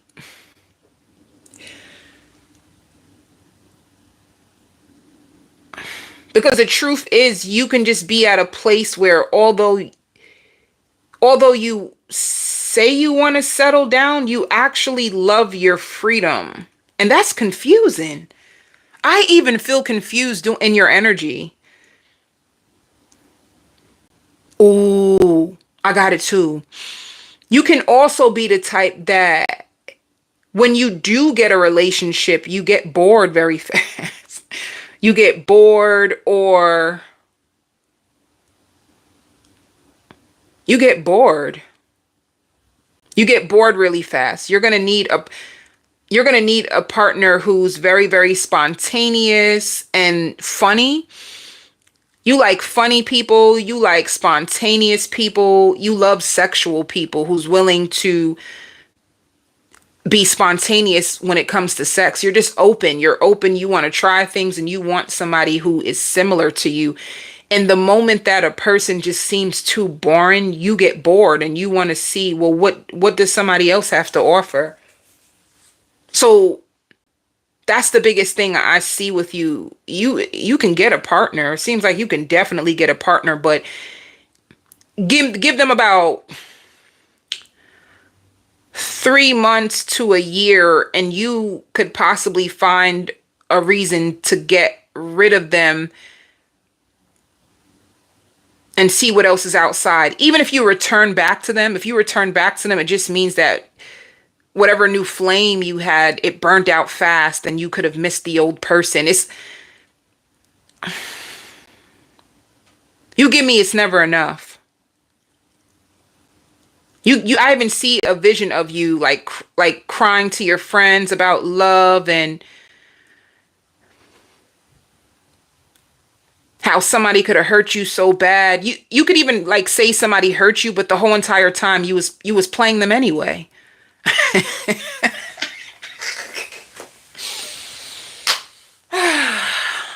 Gemini, you're so much fun to me. You are, because you're a different breed, Gemini. You're a different breed. I promise you, you're a different breed. You're very unique. Um,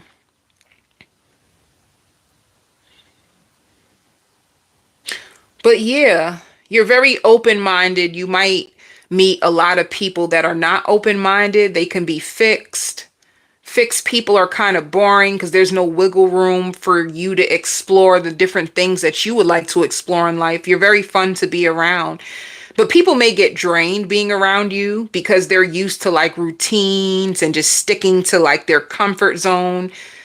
And you're willing to step out your comfort zone. You're willing to try new foods, new people, all kinds of stuff. You're just open. And you might meet somebody who's more introverted and you're extroverted, and then those two worlds may clash, where if you're extroverted, oh, why you always got to go outside? Why you always got to go out? Why you always got to do something? And it's just who you are. But then you have a very introverted side, and when you're introverted, you and your partner might get along the best, but that's just not all of who you are. So that's another thing too. People may complain about you and the changes. Like, you need change, and you need also separation for growth. Let me see. You know, this is a good one. Let me see. I hear don't go chasing waterfalls.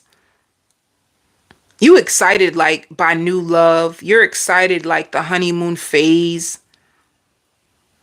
You love the whole I'm so attracted to Rochelle. I'm so attracted to Rochelle, or I'm so attracted to Mike, and you can't wait to see you have a thrill in like the chase and if you're going to be able to get them and then how they're going to be. But then if they fail your expectations, you're just like, oh, this is all there is. Well, what else is there?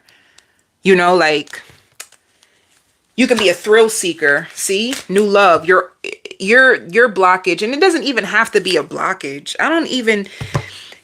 You always looking for new love. You're always looking for new love. You're always trying to get those romantic feelings. You know, in the beginning, those butterflies, those romantic feelings, you're always searching for that. You're always searching for that newness, that in the beginning everything is just so exciting, and you're always searching for new love. So look at it. Oh my God, I can't. Oof. Look at it. The honeymoon phase. See? You're always searching for new love. You're always searching for that honeymoon phase where everything is easy and blissful and like, yes. People are more to cooperate with you in the beginning. People are more into allowing you to have your way in the beginning, right? Because everybody is trying to make a good impression. So of course they're going to be kind to you in the beginning. Of course they're going to be way more giving in the beginning. And then once you get comfortable, you get to see the real them, and the real them is probably not even all that to you. So you're constantly looking for the chase of new love, Gemini. You're a big flirt. I don't know, like, but the only reason why I said I don't know if this is a blockage, because why do I feel like you love being who you are, but you may blame other people, and I feel like if you stop blaming other people for your thrill-seeking ways, you're a thrill seeker. You love experiencing new partners, new positions, new types of love. You love flirting. You love that beginning phase. Like you love that. Like own it. And stop making it seem like it's other people's, oh, I didn't like the way Samantha spoke to me last night. Stop playing. You know Samantha be speaking like that for real. You know Samantha be getting a little greasy in her communication when she get mad. You know that's how she is. So why is it a problem? You be knowing. The truth is you just are seeking the next best thing, and it's like a guilty pleasure that you may not even know. So people may look at you as like a love bomber. You love to come in and love bomb, is so excited, and then you get freaked out as soon as things seem like serious and routine, and you get freaked out. You start to find excuses to run and flirt with somebody else. That's the only thing I feel. And some of you, if you're with a person, you're only with them because you have children. You're not with them because you're so happy. You're only staying there for the kids.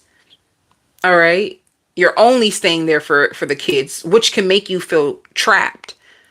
So you're gonna have to find a way to argue and break up so that you can run wild and get all that energy out of your system. If you're with somebody, it's like, I'm here for the kids, but you're constantly on the look for the next best thing. So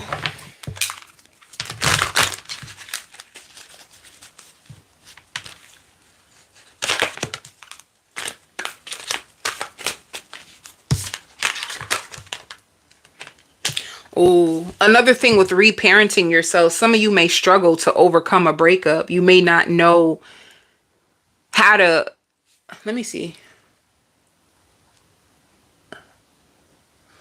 What is, you may not know, hold up. 219. You may not know how to heal, because healing may be too lonely. Oh, you don't like to be alone, Gemini. That's another thing. You don't like being alone. So healing requires isolation, and isolation can be really boring for you.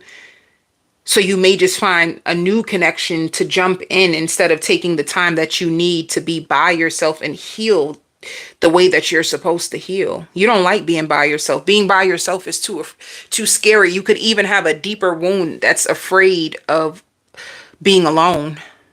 You don't like to feel abandoned. You don't like to feel left out. You don't like that.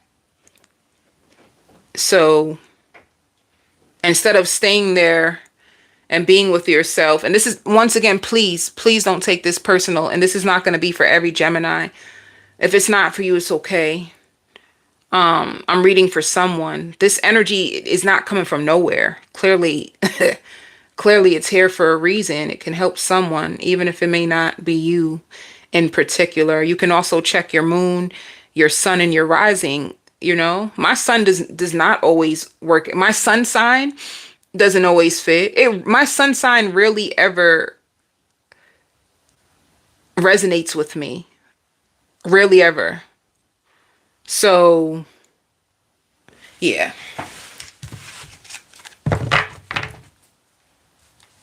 You don't like being by yourself because you get trapped in your head, and you don't like being in your head. So what better way to free yourself than to find somebody new, so that you don't have to really deal with the thoughts, the negativity in your head.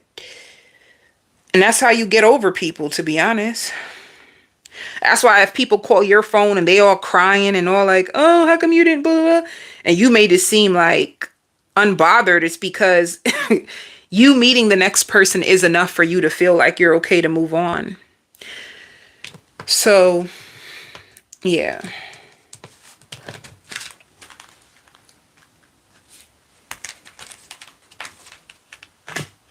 And you always have somebody waiting for you. There's always somebody who's like waiting on the other side for you. Even if they try to front like they don't care. And you always have someone that will be waiting on the other side for you. So you are literally like a Gemini that you don't even have to be alone if you really don't want to. But yeah, your flirtatious spirit is the only thing that I see that keeps you single. Look at it. Even now you have a soulmate coming. Some of you, what could be blocking you too is father issues. Your personal power increases as you give any father related issues to the heavens. So you may have father issues. And when it says accept heaven's help, and then it's crazy because once again, I said, you don't ever have to worry about being alone for too long. You have a new soulmate about to come into your life now. You will always find somebody. So if you're a single Gemini, I guess I should just tell you, turn on your charm, flirt. You gonna catch something. It seems like it's just that easy for you. Once you turn on your charm and you flirt, you gonna find somebody. You definitely will. So you ain't gotta worry. It showed soulmate. Some of you could even be going back to a soulmate, you know.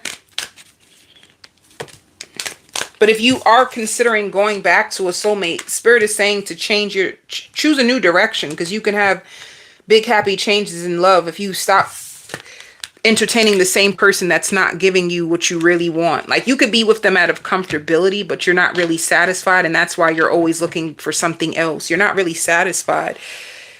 You're just staying there either A, for the children, or B, out of comfortability. Like you know their patterns. Somebody new, you're gonna have to learn their patterns all over again, but you know what to expect from Stacy, so you keep going back to Stacy. And in between arguments, you dip and dabble.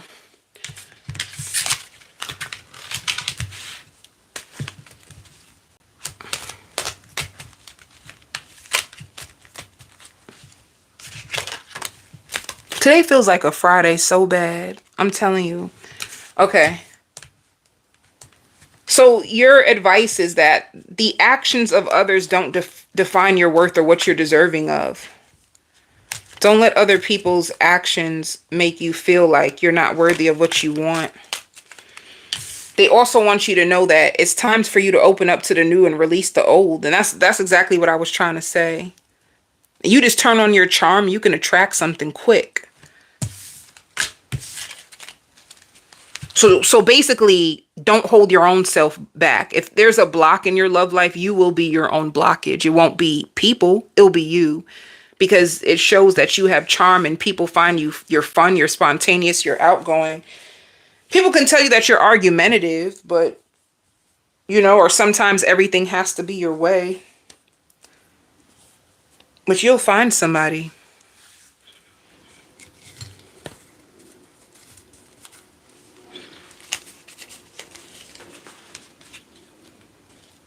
Taurus, why are you still single?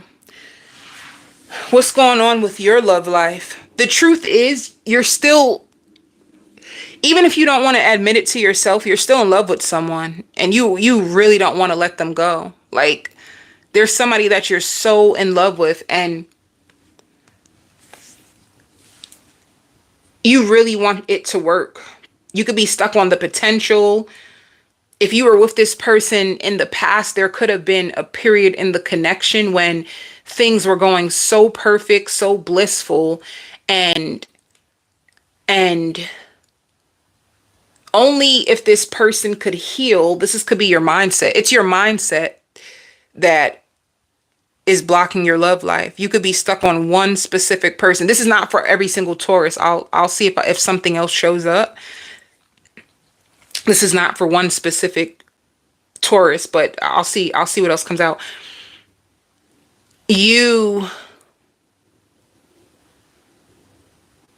Maybe you struggle with control and control in the way that you want to fix people. Like, if you could just if Terry can just get over his ex-wife and what his ex-wife done, then we could be so happy together. That's your mindset around love. You feel like if the person could just fix themselves, if they can just heal, then you guys would have the most perfect relationship. And this is what keeps you holding on. Because whoever this person is that you're so in love with, low key, you're separated from them. You're in separation from this person. So subconsciously, you're holding space just in case they get better and they wake up, and you just have this feeling in your gut that they will. And I don't know. I don't really know about all that. So let's see.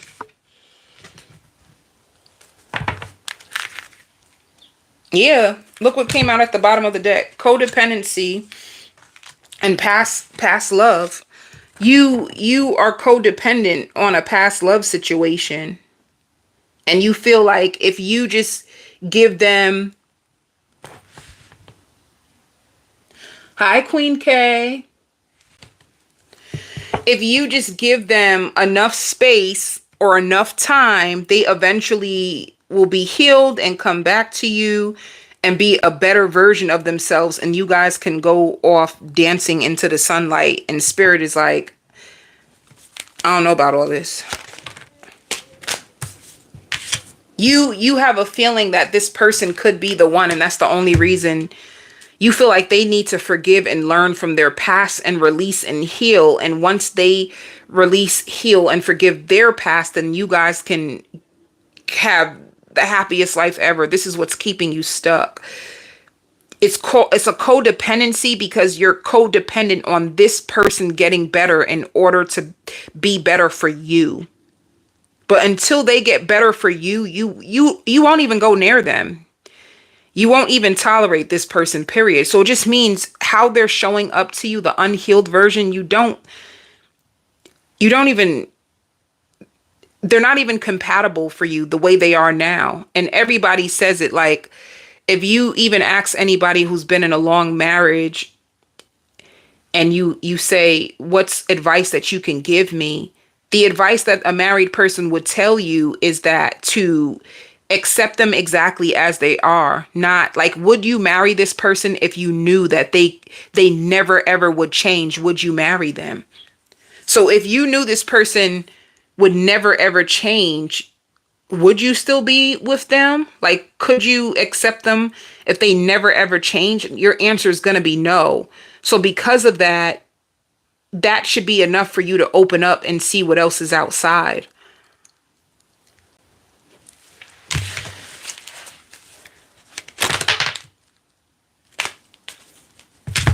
You have so much chemistry with this person. You're so attracted to this person. You could be speaking to your friends about it, asking your friends to help you. Maybe that's another thing. You don't have the right support to put you in the right direction.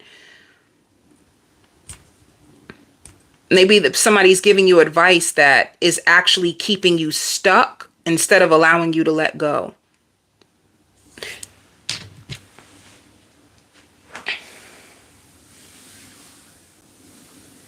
Let me see.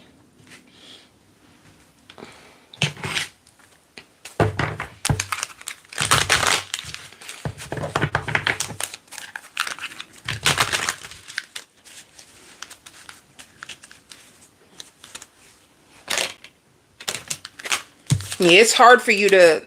I hear the song by Boys to Men. It's so hard to say goodbye to yesterday.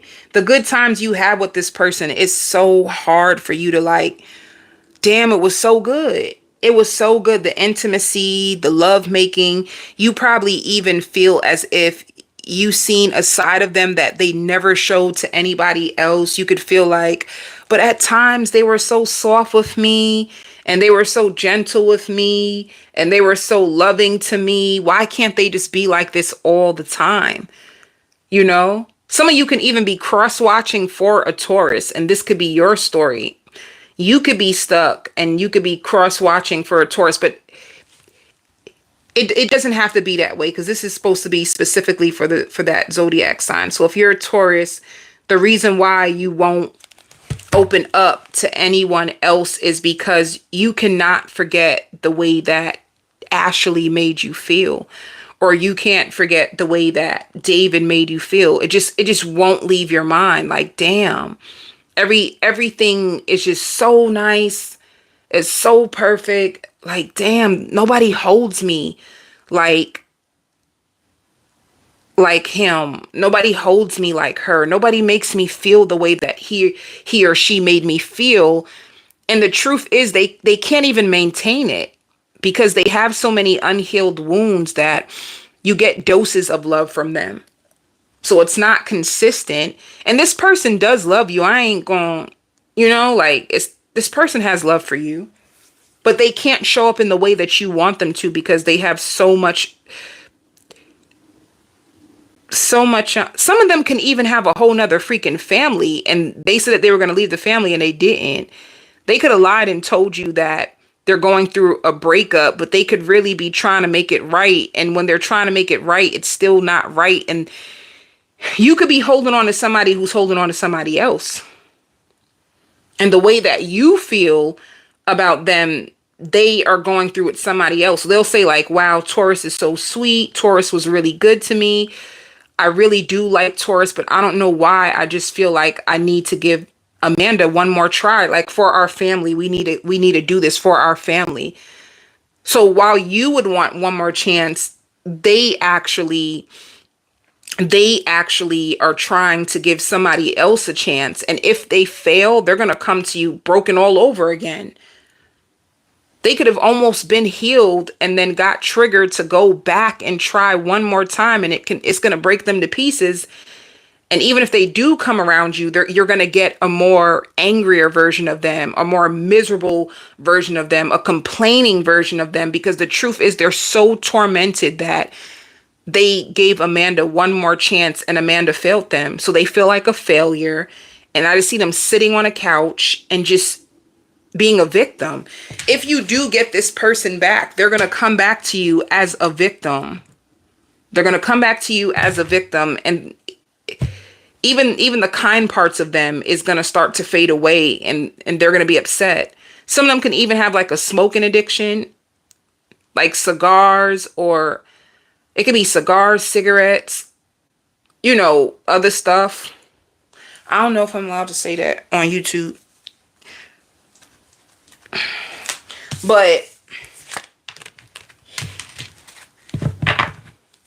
Spirit wants you to free yourself from the facade or the fantasy that you created about a person, so that you can see what else is open. Let me see, what cycle of love are you trapped in?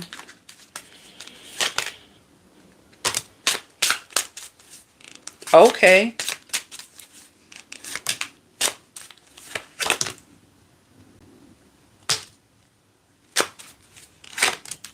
Okay.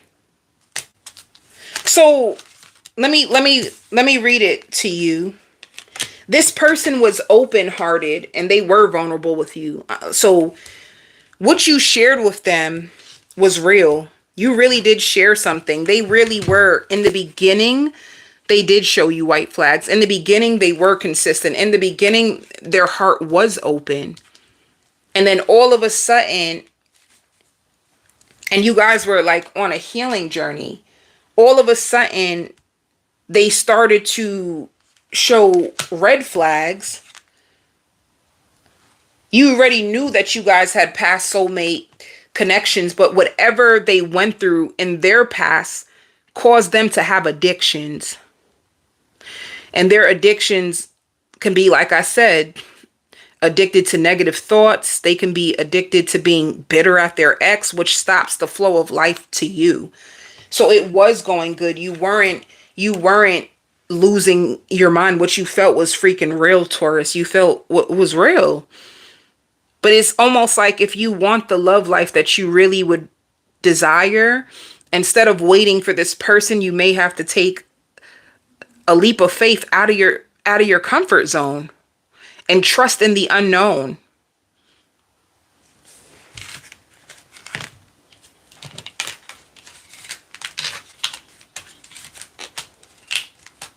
Because were you in a situation like this before? Because why would it say out of your comfort zone?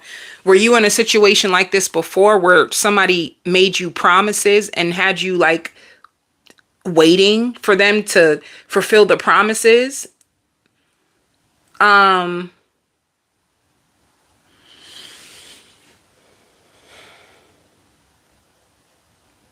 This person means you well, but their addictions might be the block of why you can't move forward. And Spirit wants you to know you're only single because you're waiting on somebody to get their act together. You're waiting on somebody to heal their addictions. You're waiting on somebody to get over their ex. And it's like, it's not even guaranteed that they will be successful. So that's the only reason why.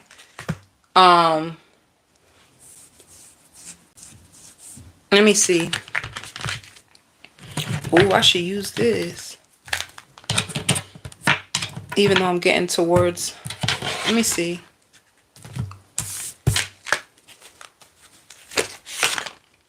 Yeah. Like Spirit, like for you, you're refusing to see the truth of a situation and it's keeping you stuck. You don't want to see the real them because then it's going to break the fantasy that you have of them and you really want this to work. You know? So this is what's keeping you stuck. Like you're purposely ignoring your intuition. You refuse to see anything. It's like, you know, like how a person says, oh, if you stay positive, it will work out. You are purposely trying to be as optimistic and positive as possible in hopes that it will change the reality. But Spirit, you know, you're taking a break from this person already. You guys are already on a break. So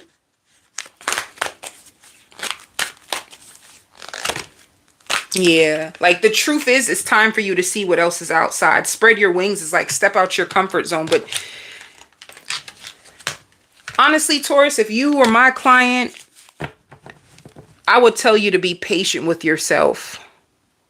Because realizing that somebody is not for you is not an easy pill to swallow, especially if you put so much into wanting this to come into fruition.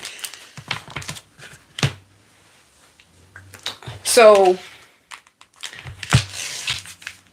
to me, this is like, yeah, if you choose a new direction in love, you will have an opportunity to meet somebody that is more aligned with you. And then the wishes that you have in love is more capable of coming true. So if you choose the direction and see this person, because they could be trying to make things right in another situation. If you just release it and take a leap of faith, you have a chance to like turn your whole love life around for the better.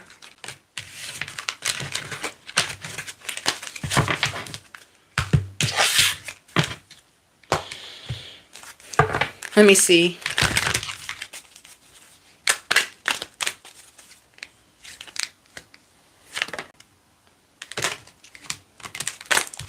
With friendship, I feel like you are protected, and you're going to meet somebody. You're going to meet somebody new through a friend. It's going to be up to you, Taurus. It's going to be up to you whether you're willing to open up to someone new, or if you're going to stay in a place of like being in denial and refusing to see the truth. It's going to be up to you. So your singleness is dependent upon you, your belief systems.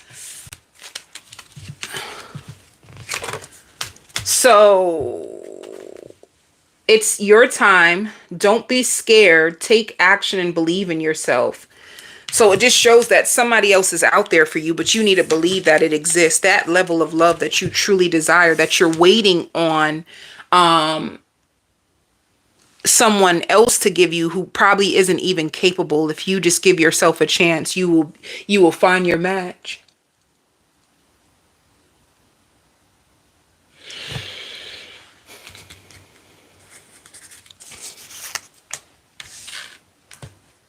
Leo, why are you single? Leo, you're single because you're in denial. You're single because you're convincing yourself that you are just fine being alone and you don't need anyone right now, when the truth is you're still very hurt. You're still so hurt that a situation from the past did not work out. And you're so traumatized. You're so traumatized that this person treated you so bad that the truth is you are cut off to love. Like, you are completely closed off to love. You don't believe in love, and you do not trust nobody. And that's what I see.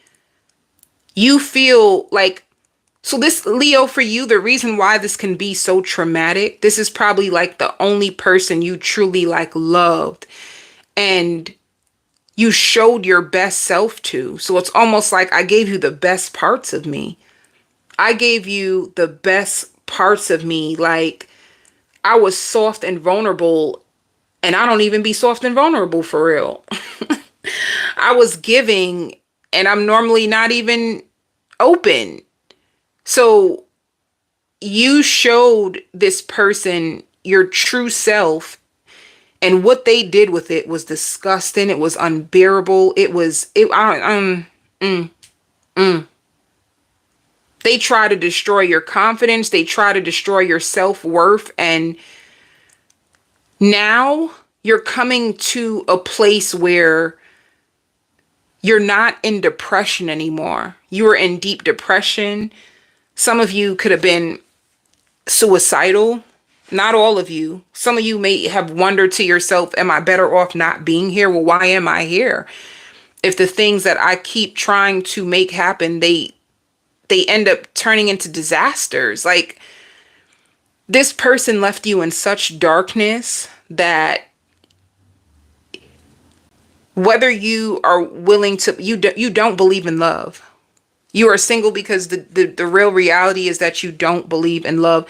And if anybody even comes into your face and gives you like a, hey, you're like, what does he want? What does she want? Let me go on tarot. Let me look up their sign. Let me look up this. Let me check this. Let me get that. Let me do this. Like, baby, you turn into the FBI, the CIA, and even that's not enough to convince you that they're loyal. You feel like humans are awful people and the earth is a bad place and people just want to break your heart. This is how you feel. It's your inner child. Your inner child was very shooken up. And the truth is you haven't gotten over it. And be careful of your words, because you could have even told yourself like, I will never get over what David Dunn did to me.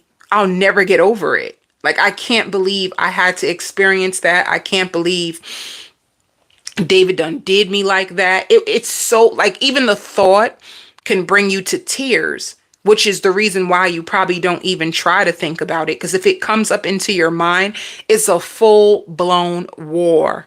You will have a whole war with David, and everything that David did, you'll start fighting with David in your mind, arguing with David in your mind, even though David ain't around you. So you're still at war with the person that hurt you, and you don't believe in love. And you don't even really want anybody to see the true you, because the real reason why you're hurt is because you feel like David confirmed your worst fear. And your worst fear is, what if I do show my true self and I get rejected, or they choose somebody else over me? So you were brave enough to finally put your heart out there, and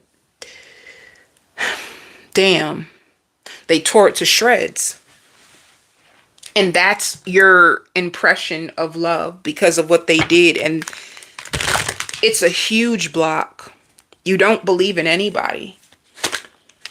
Yeah. So it shows control. You have huge control issues when it comes to love, and people may have to do so much just to even get to your heart. And the closer a new person gets to your heart, the more harder you will make it. The more harder you will make it for them to even get to you. And then you may even have expectations in your mind like, well, I will know if they really love me, because if they love me, they will buy me a Birkin bag. I just made that up. I don't mean that. But if they really love you, they'll do this, they'll do that. Like, you create obstacles. But the truth is, it's just to keep you safe. You do not trust.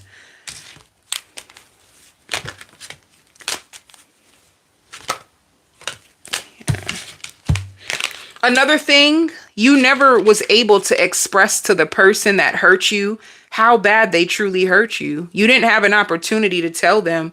You could have expressed anger. You could have expressed rage, but you never really got that closure. You never, like, I shouldn't even say that, because that word closure is a son of a gun.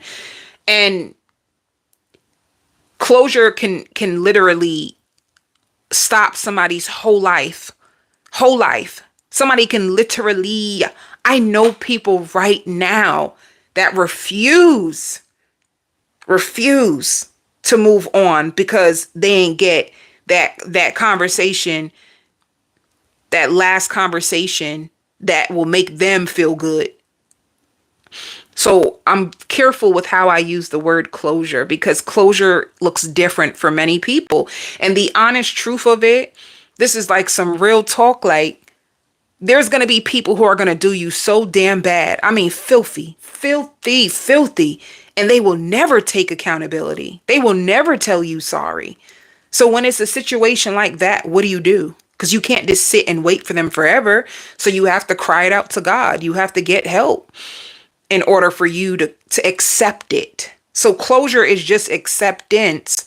But when you don't know any better, you're truly looking for the person that hurt you to come back and ease you from the pain that they caused on you. And that's not realistic, because a lot of people that hurt you could be like narcissistic or just out for themselves. So when it comes to freeing you to make you feel good so you can move on with your life, they're not going to give you that freedom.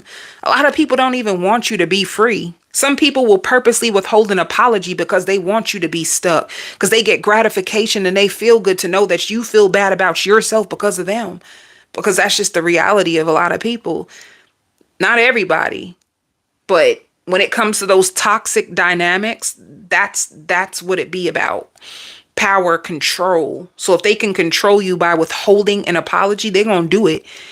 And that means you're going to be bitter and just sitting down forever, for eternity, waiting for them to come back and apologize, you know?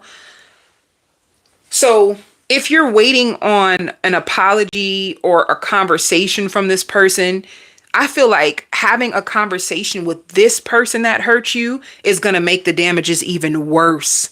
Because it's going to make you in your head more. It's going to make you say, but wait, you're going to come up with more things. But this don't make sense. But why would he say or she say that when blah, blah, blah? It's going to take you on a dark place that will alter you as a person. Because if you're kind-hearted and you're loving, and now all of a sudden you turn to be bitter and resentful because somebody done made you that way, then now you're living your life based off of what somebody else did to you. Your whole life is just changed. So what Spirit wants you to know is that as much as you feel like love is not safe, the only way that you can even have an opportunity to receive love is if you give love a chance. And if you give yourself the closure that you need. If you find peace with whatever that person did to you, if you pray it out or whatever you do, you have to find acceptance that it happened and it hurt and it was awful and it was effed up, but free yourself because you know you deserve to be free. Free me because I deserve to be free. That will always be my go-to. You know, I'm just like, for me, I will always free myself because I'll feel like, Michelle, you deserve to be free. You really do. So for you, you just need to find it in your heart to say you are so deserving to be free from what someone else has done to you. But that's how they say hurt people, because someone was hurt and they hurt you and now you're hurt. So you may be in a situation where you may hurt somebody that's trying to love you because of what somebody else did. And that's how that cycle goes on with hurt people. Whoever hurt you, they were hurt by somebody. But it's like Spirit wants you to know that it's safe for you to love, but you would need to feel safe again just within your own self.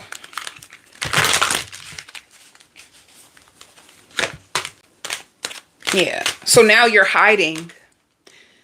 Like, you would need to take off your mask. You know, you probably play tough. You probably play guarded. You probably have this whole character that you created, or you're always busy. That's another thing. People try to hide their heart in busyness. They might be a workaholic. And I'm not trying to say that, because some people are workaholics because they have financial goals. I'm not. But other people may overly work because they don't want to show up in love. That's how you'll see sometimes a person can be married and the majority of their time their husband or their wife is always on the run, on the go, or at work, or I'm gonna pick up an extra shift, I'm gonna pick up more hours. Sometimes it's a way that they don't have to face like love. So see, like, your heart is broke. Your heart is broke. Somebody distorted the way that you see love, and you could have thought you were compatible with this person just because they were attractive. Like, oh, they sexy, I'm sexy, let's do this. And Spirit is like, that ain't really it. So attractiveness is not enough to be compatible. Are you looking at their values? Are you looking at their patterns? Are you looking at the relationship they have with their mother? If they have a bad relationship with their mom, if they treat their mom like shit, they're going to treat you freaking bad. And I've noticed that. Like, I really started to pay attention to certain things like that now, because it's sick. It's sick what people have to deal with just to get a healthy connection. But that's another thing. If this person had a bad relationship with their mother or their father, they may project a lot of things onto you, or they may not be able to show up in a loving manner. So if you tried to love a man with mother issues, whew,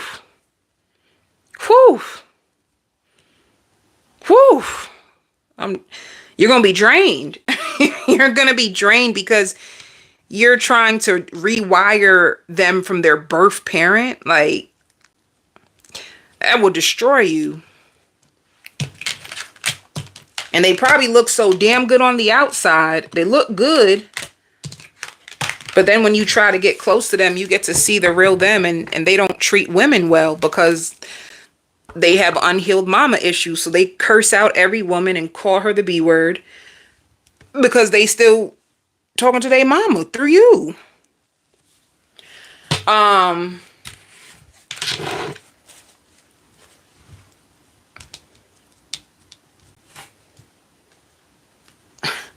That don't mean that when the next time they curse you out, you're going to be like, I know you talking to your mama. That wasn't for me, baby. That was for your mama. Let me tell you something. A hurt woman, and this is coming from a woman. A hurt woman can really cut a man's ego deep. Like when a woman is scorned, the things that she can make up to make you feel her pain is unimaginable. Like women get very creative when their heart is ripped. They can feel the pain and then they say things out of anger because they feel so hurt, you know? And that's the thing about men. When a woman gets down to that level, a man will never forget the words of a broken woman. They will never ever forget those words. And that will stick with them, you know? So that's another thing too. If this person had a broken mom and the mother could have spoke some words to this little boy, he probably never forgot what his mother said.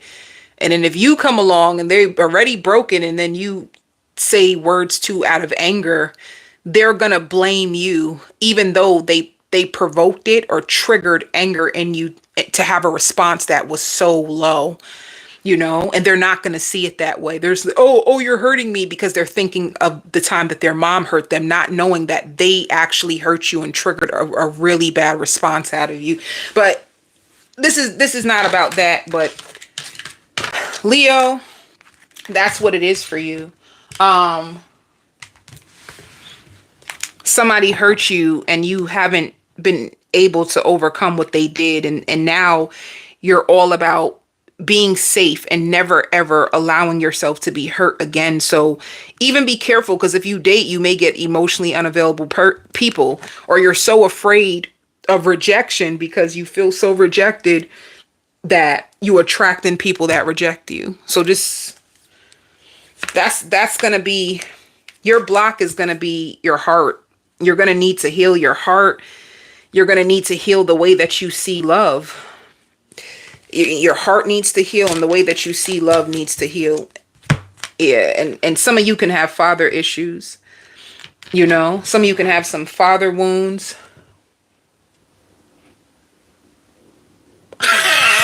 You see, somebody said, damn, I feel like I'm in therapy. You know, I'm a licensed counselor, right? I'm a licensed counselor that does tarot. So when I go deep like this, I'll always separate these readings, because I will always separate these readings, because I know that these readings could be like therapy. And the truth is, aren't you so happy? This is free therapy, guys. This is like free therapy. Aren't you so excited about free therapy? You get free insight. It goes deep, and you get to heal core wounds that you ain't got to pay for this. It don't get no better in my eyes, right?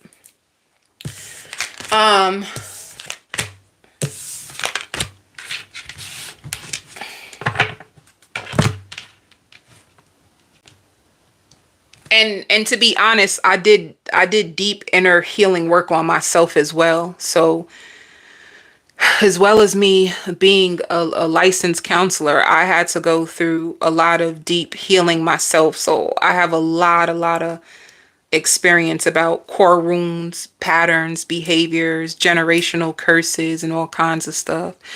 That's how I'm built, for real.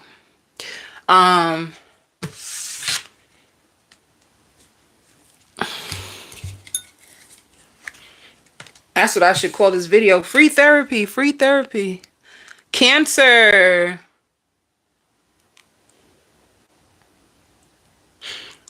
Cancer.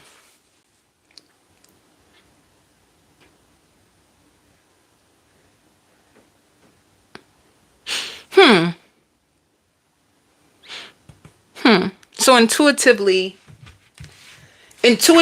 I don't pick up on nothing. Hold up, Cancer. You know, they be like, no news is good news. Cancer, what is your block in love? Or why are you still single? You know, Cancer. Okay, so intuitively, you know what I picked up? You just haven't, like, divine timing. Like, you just haven't like divine timing for some reason. Like some of you can just be really focused on your career. Some of you may have children already. Some of you, yours is not so deep for real.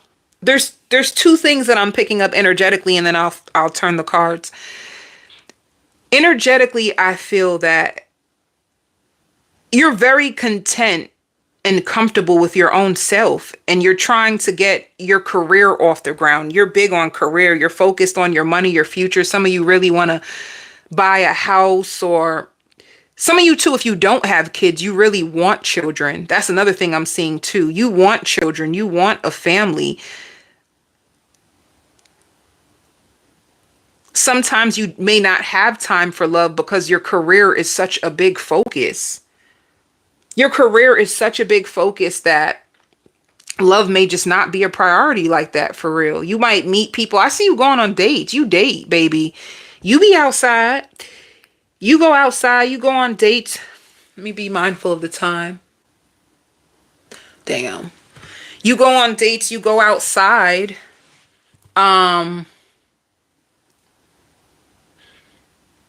So it can just be divine timing. Like you meet people, you just haven't met the one that really fits what you want. Like you may know exactly what you want too. You know, sometimes people's blockages, they don't even really know what they need in a partner for real. And the universe just throws them anything and they just be catching anything. But that's not your case. Your case is you know who you are.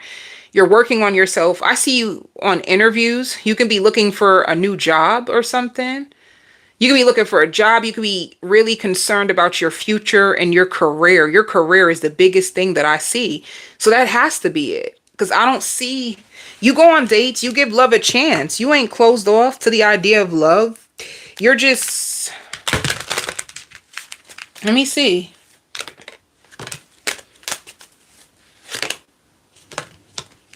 Free yourself.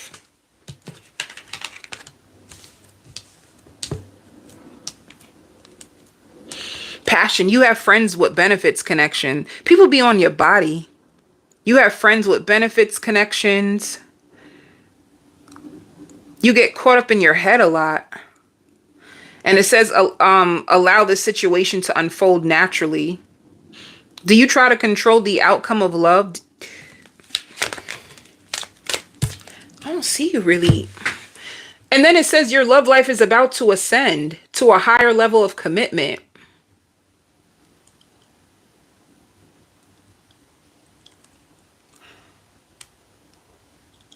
Oh, let me tell you what I see, Cancer. You got friends with benefits. Let me tell you, if you have friends with benefits or people that you're using just to pass the time, you need to release them. When it says free yourself, you need to free yourself from like little, I see like little distractions. You text people. You got a lot of options. You text people, you flirt with people, and then you're like, I just want to be by myself. Then you close off your heart.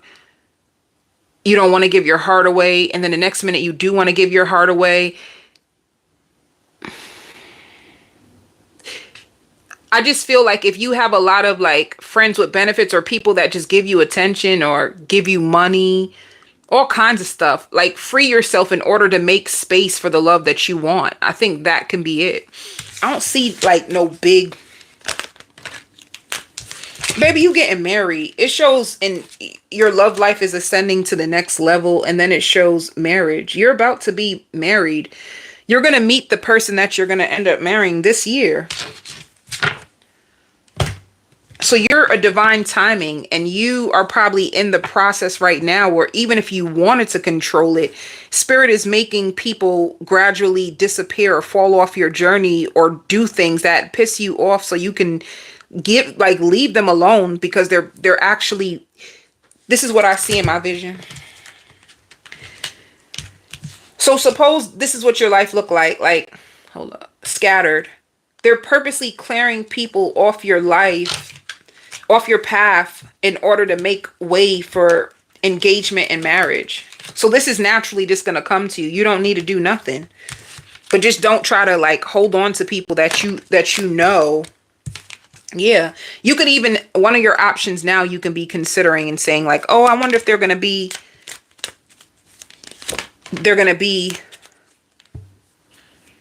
my husband or my wife. And I wonder if in the future this person could possibly be, I don't know. There's two things, Cancer. Your reading got me messed up. There's two things. You have a bunch of options, and out of all your options, they are going to reconsider their position in your life and compromise with you, and you guys are going to end up getting married. Or you're holding on to someone that you're just comfortable with them. They can satisfy your needs temporarily whenever you feel like you want your needs to be met, but you're only holding on to them because you're afraid of what's on the other side. And the truth is, what's on the other side is you're about to get married. You're about to be off the market. You're going to meet someone. And I feel like the month is going to be in July. You're going to be married by next year. You're going to get proposed to, engaged next year. And you're going to meet this person. Abundance. You've done the inner work. See, there's something better than what you're holding on to. Spirit wants you to take the action to let go of like old ties that you hold on to out of comfort. Yeah, you have to let go and then it will come in. And I feel like you're going to meet this person in July. And by next year, July, you will be engaged to this person. They're also softer than your usual type. They like to cater to their woman, or they love to cater to their woman. So if you're with guys who are like tougher, more aggressive, and they like to get their way, it's not going to be like that with this person. This person is really going to stop what they're doing in order to be there for you and to help you. This is like a real family man, real family woman, a person who wants to make the sacrifices for love. So you have that coming in already anyway.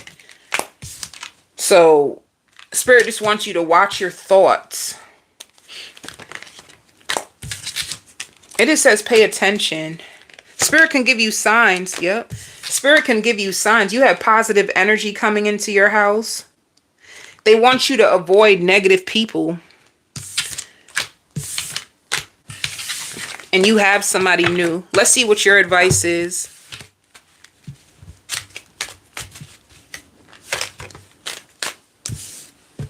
Your self-respect makes you more attractive. And people put you on a pedestal and stand in your power. So you already see yourself in a high light. You could have worked on your self-esteem and your confidence already. People already put you on a pedestal. You're going to be off the market, Cancer.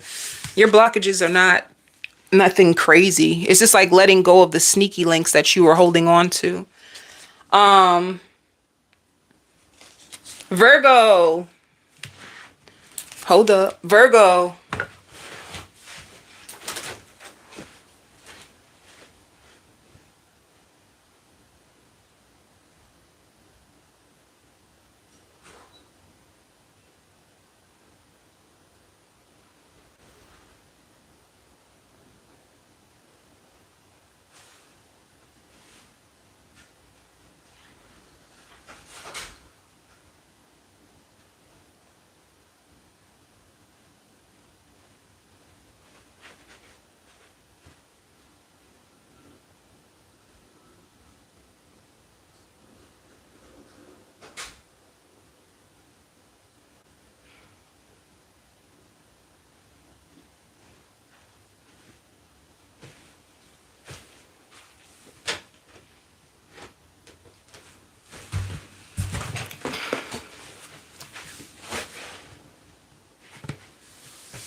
Okay, Virgo. So for you,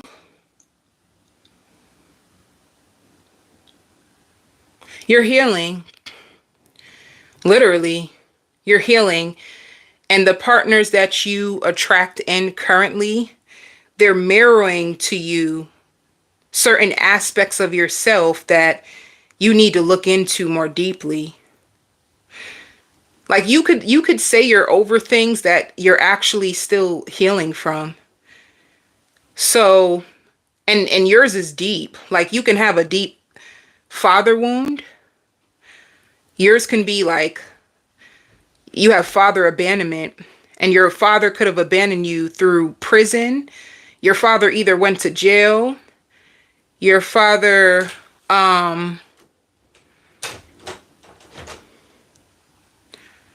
passed, or once your father and mother's relationship ended, your father left as well. So you have, what you don't know is you have an abandonment wound, and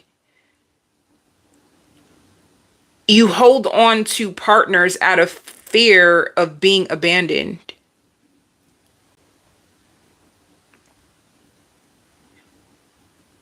Like you struggle with endings. You hold on to endings longer than you should. And you hold on to endings longer than you should because it makes you feel the same abandonment you felt as a child, and it makes you spin out of control, and you might even lash out like a child who is having a tantrum. The thought of somebody turning their back on you might bring, I'm talking about fire inside of you. Even if you don't say it to them, you may have a friend that you might curse somebody out to hell, honey. Like you could be a person, especially if you're a feminine, where people could have told you you're too aggressive, like you're way too aggressive, you're way too dominant. And the truth is, if you were aggressive, it was even out of fear. You could have had your blockage could have been dating out of fear and holding on to narcissistic people who are narcissistic, people who would cause so much emotional damage. So much emotional damage. But if you never was able to see what healthy love looked like, then you could have accepted like people's nonsense.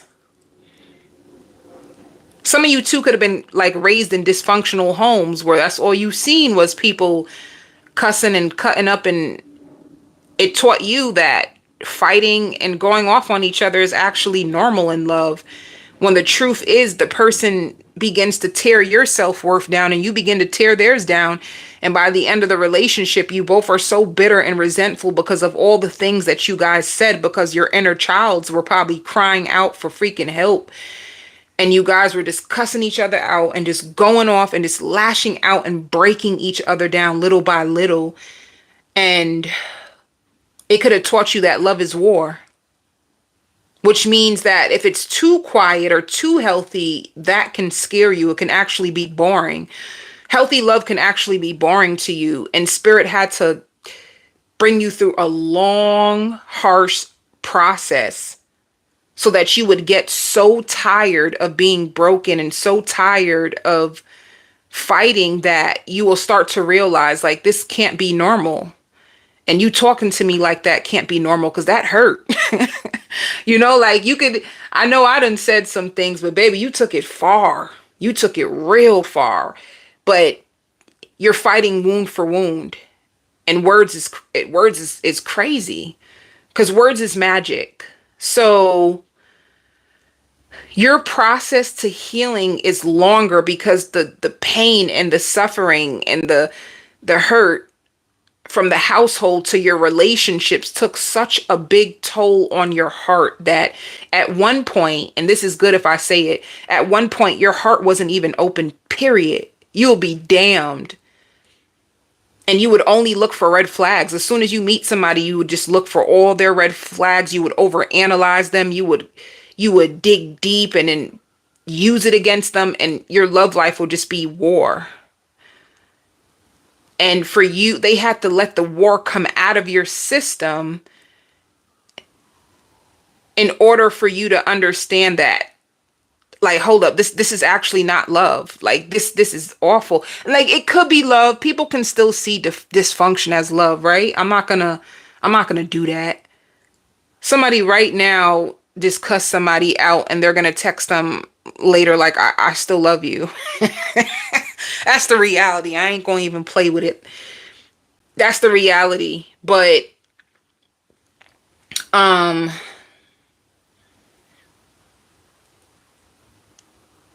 Virgo, you seen too much like bad stuff. You seen aunties get hurt, your mama get hurt. You seen a generation of women that would get broken by men.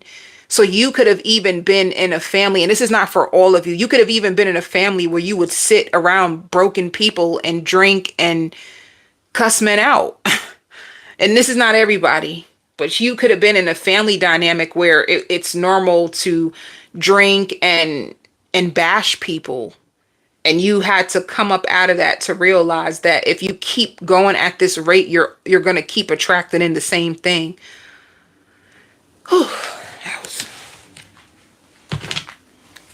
let's see.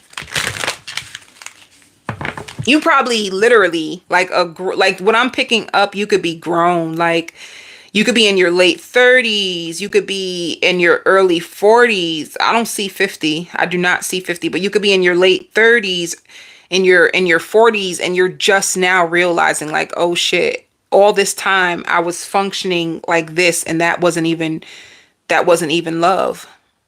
Like we were just hurting each other. You could have just figured out yesterday, years old, that ain't it.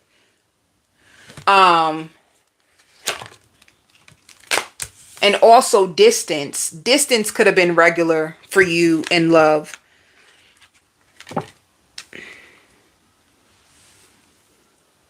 Every time you get mad, your person would pull away and ghost, or you would pull away and ghost. And then when you guys are at a distance, you both are coming up with scenarios of what each other is doing. So then you were just a part of a really hurtful cycle that didn't give you an opportunity to receive real love. Some of you could be in your late 30s, mid 30s to mid 40s, and you still never even received unconditional love in your life. You don't know what it feels like to have somebody sacrifice for you and talk to you from a place of love and show up for you all the time. You're probably used to people, oh, you're mad, you're moving away. Oh, you'll be back. You'll be back. I can guarantee you won't come back. But you're used to people distancing themselves or slamming doors or breaking things or cursing and acting bugged out. And you had to learn how to like release the energy of your ex and what they did and free yourself from like a toxic cycle of you come together, you make love, you curse each other out, and then separate and then come back as if nothing ever happened. Because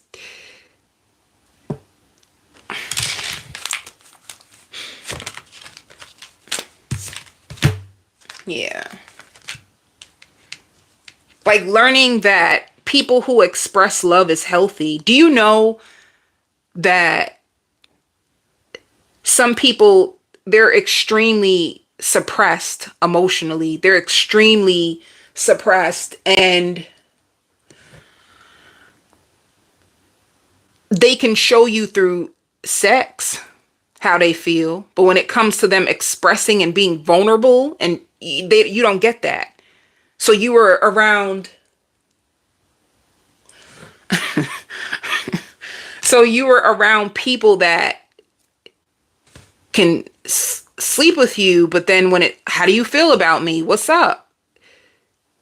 They're afraid because that's not normal. So basically, you got accustomed to a cycle that actually had a representation of love as pain. I will give you pain, and then I'll take you back, and then separate and take you back, and then that's love. Every time they come back, oh, I knew they would come back. That means they love me because they came back. The truth is, they need to stop leaving and stay. So if you have an ex hanging on and they're just in and out, in and out, in and out, it's your job to break that cycle and understand that when they retreat, they need to learn how to stay, like stay and work it out, or go into another room and work it out. I think that could be what fearful avoidance do that. Fearful avoidance run. But not to, I'm not bashing anybody because, you know, I feel like during our healing, we go through cycles. We go through cycles before we can securely love again, you know? So you have, what is it? There's fearful avoidance. There's, anxious attachments. And you could have had to, first you could have been anxious. So every time they pull away, you would spin out of control.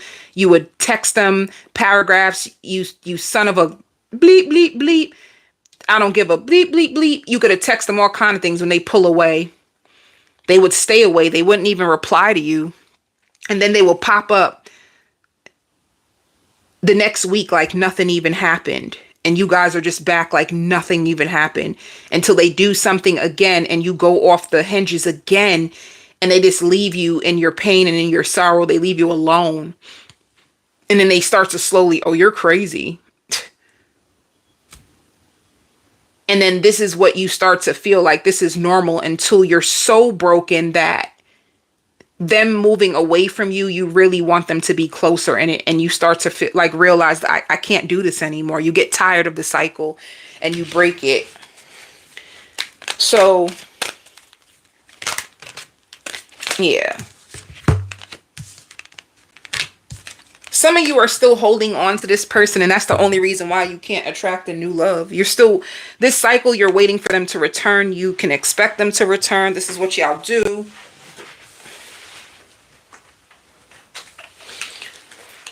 Oh, it's about to storm outside. This is what they do, and this is what is expected. So you're just waiting for them to come back after they just got angry at you and probably sleeping with other people while they're not around you. You know, like whoever this person is, they're very, very deceptive. They get mad at you and then they probably have somebody that they sleep with when they're mad with you. And then they come back. You know, you can still want this person in your life. And in order for you to really get new love, you're going to have to see this cycle. Like, look at it. Look at the level of treatment that you are receiving and free yourself in order for you to call in a soulmate that can bring you together with somebody who can respect you and love you the way that you need to be loved. And I see for many of you, you're going to have that.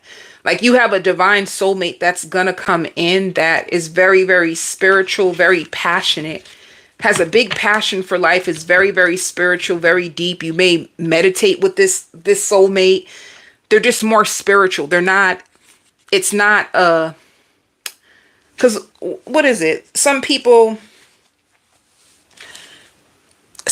you can have a connection with and it's like, it's not a soul connection because there's like nothing there. There's a name I call them. When you meet a person, they don't really have no substance. They don't have no substance. They don't have no wisdom to add to you. If you ask them for their opinion, they ain't really got no opinion. They're just very like disconnected. You're going to find a spiritual partner that is going to show you what healthy love looks like. And you are slowly going to transform your love language from dysfunction to healthy. That's the transition that I see you. But Virgo, you're fighting with the universe because you don't want to let the person go. And that's the only reason why you're going to be like stuck. That's the only thing that can really hold you up and why you're going to be single, because you're kind of comfortable. Whether you like to admit it or not, you're kind of comfortable sitting in this cycle because you're used to it. Your mama done did it, auntie done did it, everybody done did it. And it's kind of the thing, but when your soul gets tired, I don't give a damn about a cycle and ancestral, whatever. I don't give a damn. When your soul is tired, your soul is freaking tired. When you had enough, you had enough. And there is no human. R. Kelly made a song, "When a woman's fed up, there's nothing you can do about it." When you are ready and you're so sick and tired of being sick and tired, there's nothing nobody can do to stop you. And what's the next cycle that you're going to be in is a healing connection that is going to, like, the ideas you have of love are correct. You have beautiful, powerful ideas of what love should be. You're really big on traditions, like being traditional when it comes to love. You do believe that a man should be the protector and the provider. And a woman should be like the nurturer and the support and the strength of the family. You're aware of that exchange of energy, that an alpha or a masculine man and a feminine woman exchange of energy empowers both. You're gonna be able to witness it yourself through living, through experiencing it. And it's gonna be the most beautiful thing. But I think you're just so happy to be in this beautiful connection that whatever you've been through in the past is just not going to be your focus. You're just not going to give a shit. It's you know what it is? Out of sight, out of mind.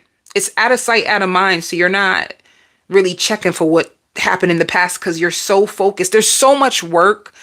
When you get a healing partner, guys, there's so much work that you guys do together in order to strengthen the foundation that you ain't really got time for a lot of stuff. You know, it takes a lot of vulnerability, a lot of accountability, and a lot of communication. I don't know if people really realize that. You're not allowed to run, even when you want to, because even if you do run, somebody gonna check the other person. Like, you know, this is not healthy, right?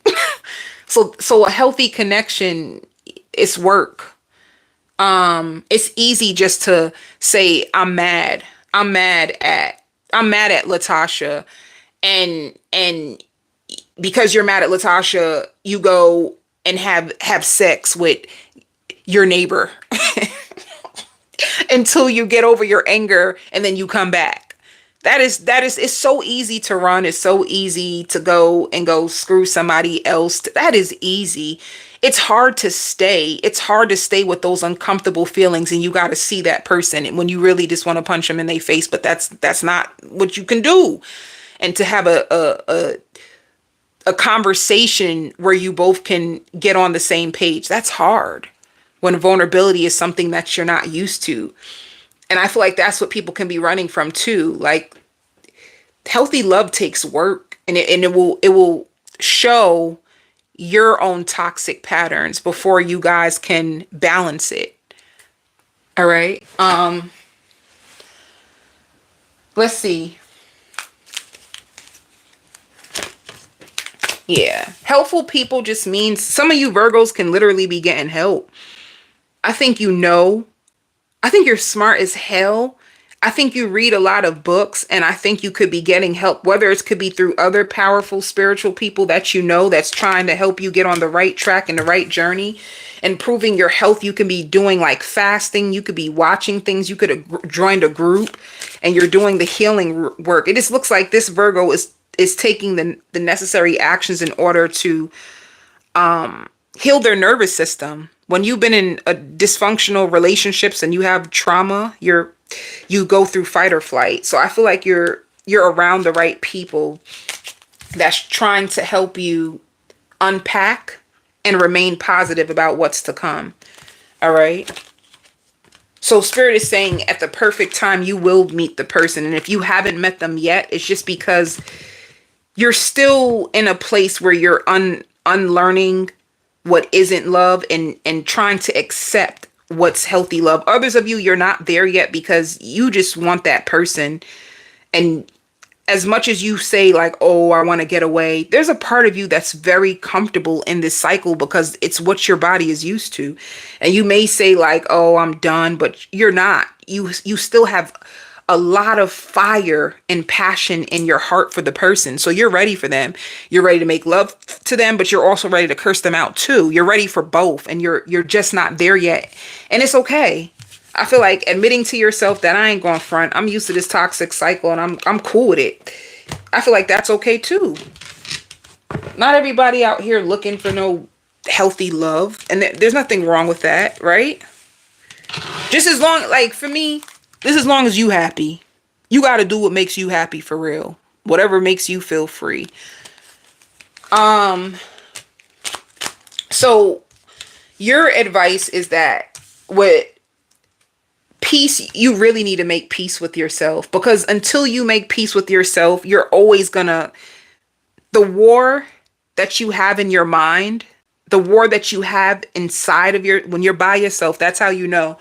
That war that you have by yourself is going to need a dysfunctional partner to war it out with. Anytime you're not healed enough and you really, like, some people admit to me too, like, I love arguing. Some people may literally say that, like, they really love arguing. So if you love to argue, if you love to go back and forth deep down inside, if you're not really familiar with what peace is, then you're going to need that partner, because that partner is going to stimulate the part of you that needs war and needs to argue and needs to unleash. They're going to go back and forth with you. And then that's normal. But others of you, you could be, you're in a place where you're trying to make peace with yourself, or spirit is purposely calling you out away from this person to give you a peace of mind so that you can set your standards higher, because they're way too low. Like you are accepting somebody that doesn't treat people good at all, and they're comfortable with it. So you can't even say to this person like, oh, they need to heal. The hell if they do. They don't want to heal. That's number one. They don't even want to heal for real. They're used to that pattern too.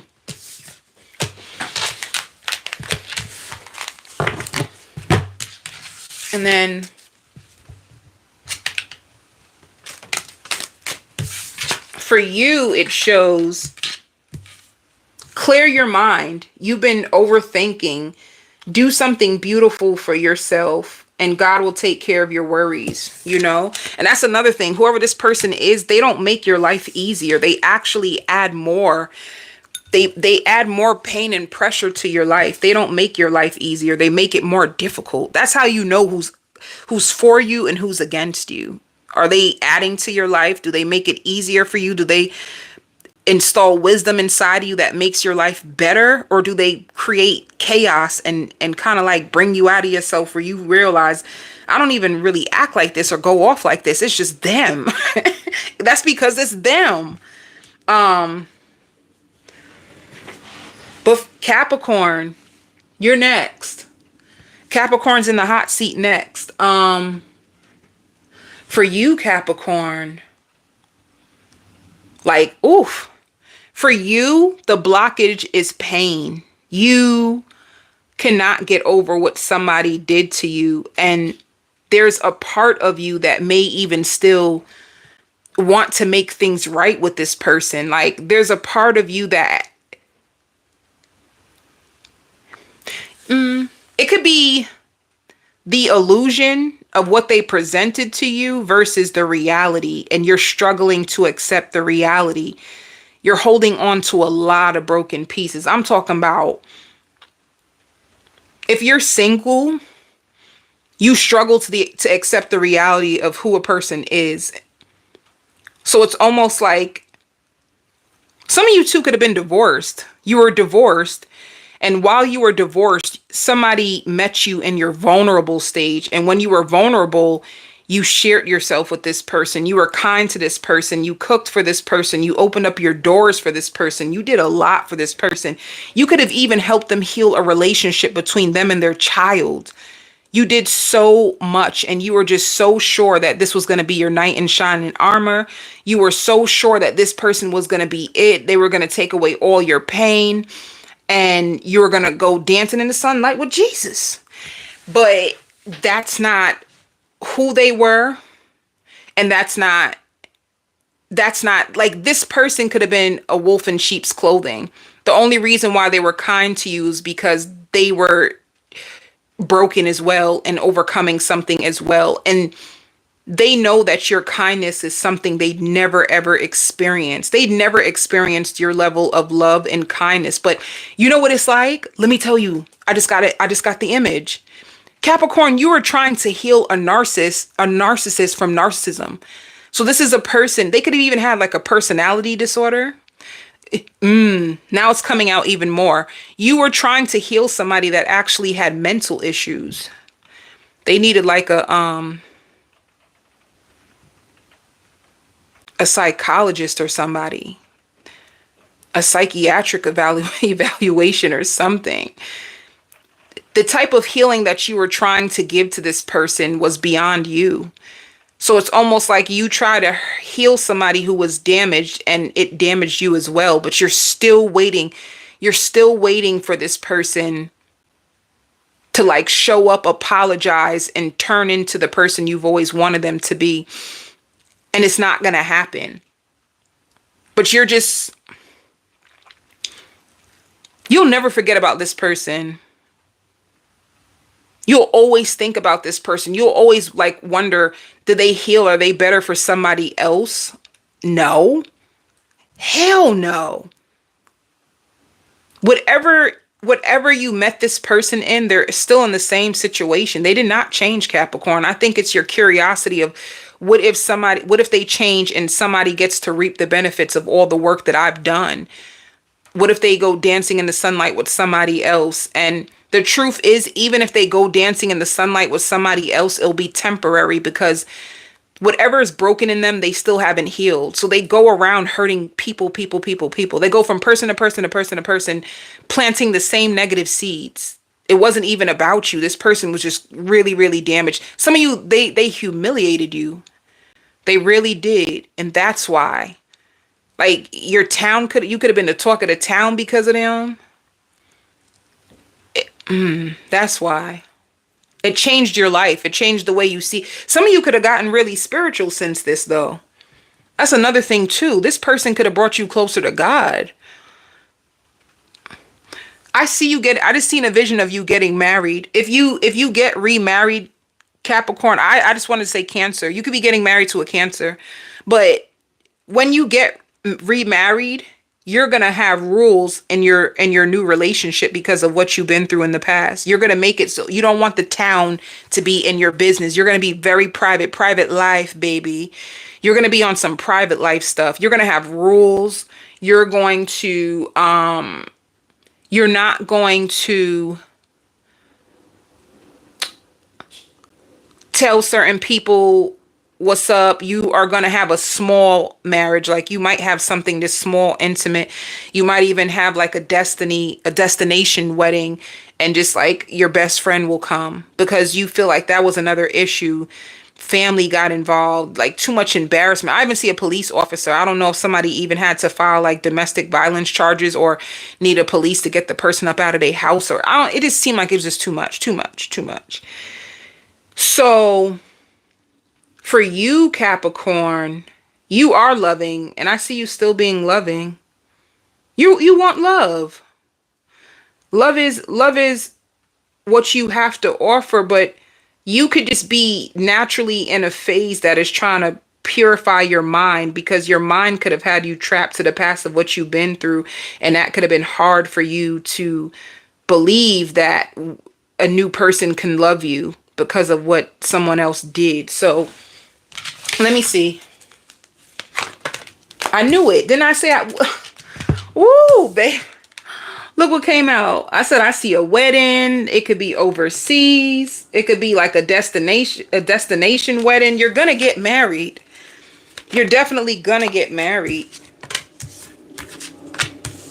You give me like a Cinderella story. You're gonna have a Cinderella story. You're gonna have just a whole turnaround. And I see your spirit guides guiding you right now. So you just need it. Whatever you're doing to heal, keep doing it. Look, you about to get married. I just say your love life is about to get ascended to a higher level. You can just be working on your finances. Whoever you're going to meet is going to be in a place where they're going to be able to provide because they're working on their finances. You're going to be fine. I just feel like the only blockage you could have had was the memories. The memories was the blockage, Capricorn. You was holding on to all that, the memories, and some of you didn't forgive yourself. You felt guilty. You want them to get their karma for what they've done to you. You could have been confused because a part of you still loved them even though they hurt you. You just went through a lot. Some of you, yeah. You're going to have a new person and you don't even have to go to find this person. They're going to come find you. Somebody's going to come and seek you while you're seeking healing. They're going to come and seek you. So you don't even have to do anything all crazy. It's going to come to you. Let me see.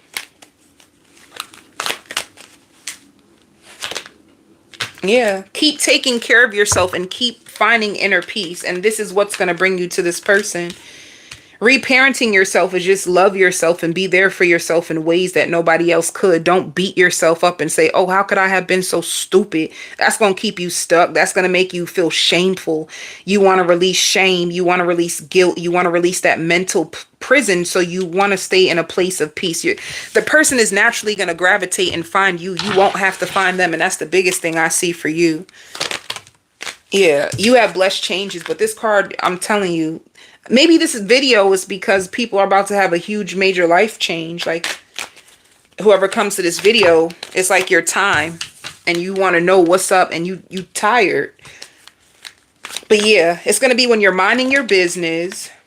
You're minding your business. You love music, Capricorn. You're going to be playing music and thinking about when your love is going to come, and you're going to have lighthearted energy. Or it could even be when you go out to like a lounge or like someplace where there's music and you meet this person. So let's see.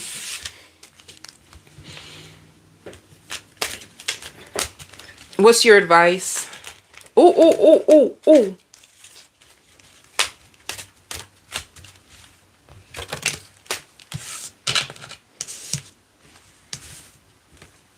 See, that's another thing too. It says don't get too attached to the outcome. It will only hurt you. You could be so afraid, like you can be dead set on a specific person, and you're so attached to the outcome that you begin to have fear. You begin to become obsessed. You got to be careful about that. Because what it does is it starts to make you fall into whatever they would want so that they can choose you, and you don't want to be, especially if you're feminine, you don't want to be a pick me, because a pick me doesn't get picked at all. A pick me gives out desperation energy, and desperation energy is terrifying to someone because it's like they feel all of this intensity and all this expectation, and that can be hard. So don't get too attached to the outcome. Don't get too obsessed. It's going to turn you sick. Because of what you've been through in the past, you may get too attached. You may become obsessive. You become sick, like sick. And stress yourself out. I wonder what they think of me. I wonder what they're doing. I wonder blah blah blah blah. Your mind just becomes a war zone with a blah blah blah blah. You just keep going on. Like, do they like me? Do they like what I had on? Do they find me attractive? Do they like that sex new position? You know what I mean, Capricorn. If this is for you, you're gonna understand exactly what, like, how your mind starts to get too attached to the outcome, and you start to create scenarios of what you want your fantasy to be like and what you want your wedding dress to be like. And it's like, slow down, spirit, like, slow down, because we don't even think this person can handle you for real.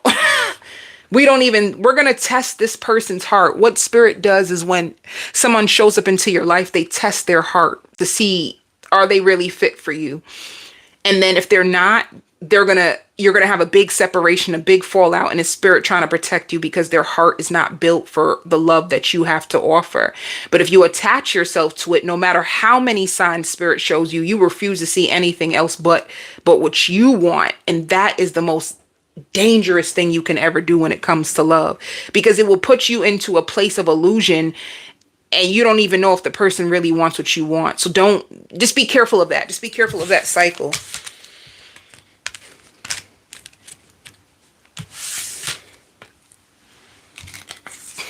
Libra. Why are you single, Libra?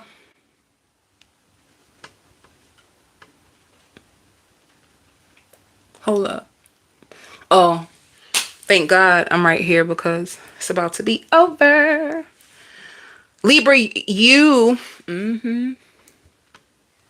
God is good, honey. Libra, you're single. You're single, Libra, because you have to get over of what your parents done to you. Whatever your parents done to you, how your parents hurt you, is making you keep going into cycles where you're battling the same thing. Like some of you can argue with your parents a lot. There's unforgiveness with your parents, and you may not trust people because of what your parents put you through, and this could be the blockage on your love life. Yeah. Also, you need to take more time out to get to know a person before you just lay down and start to make love for them. You can go in love first, which creates lust, and you don't really get an opportunity to meet people and get to know them for them, which can make you pissed because if you make love to a person, you guys are really good in bed, then you have all these expectations. When they do not meet your expectations, you get very, very mad. You can even have friends that tell you that you need to slow down. You know, you can meet people and automatically feel like, oh, I'm going to have the biggest wedding. This is going to be my person. And then it just falls all apart because they feel like you go too fast. You need to slow down.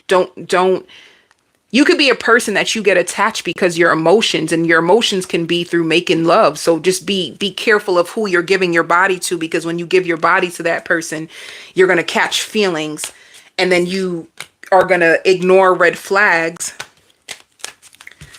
and end up being hurt. Also be careful of people who really ain't got money like that. People may try to front and act like they have things going on for themselves, and then they don't, and then they want you, can you help me financially? And they want you to fix them and you to parent them. So be careful of you having to end up parent your lovers. All right. When is your love gonna come in? So basically they said that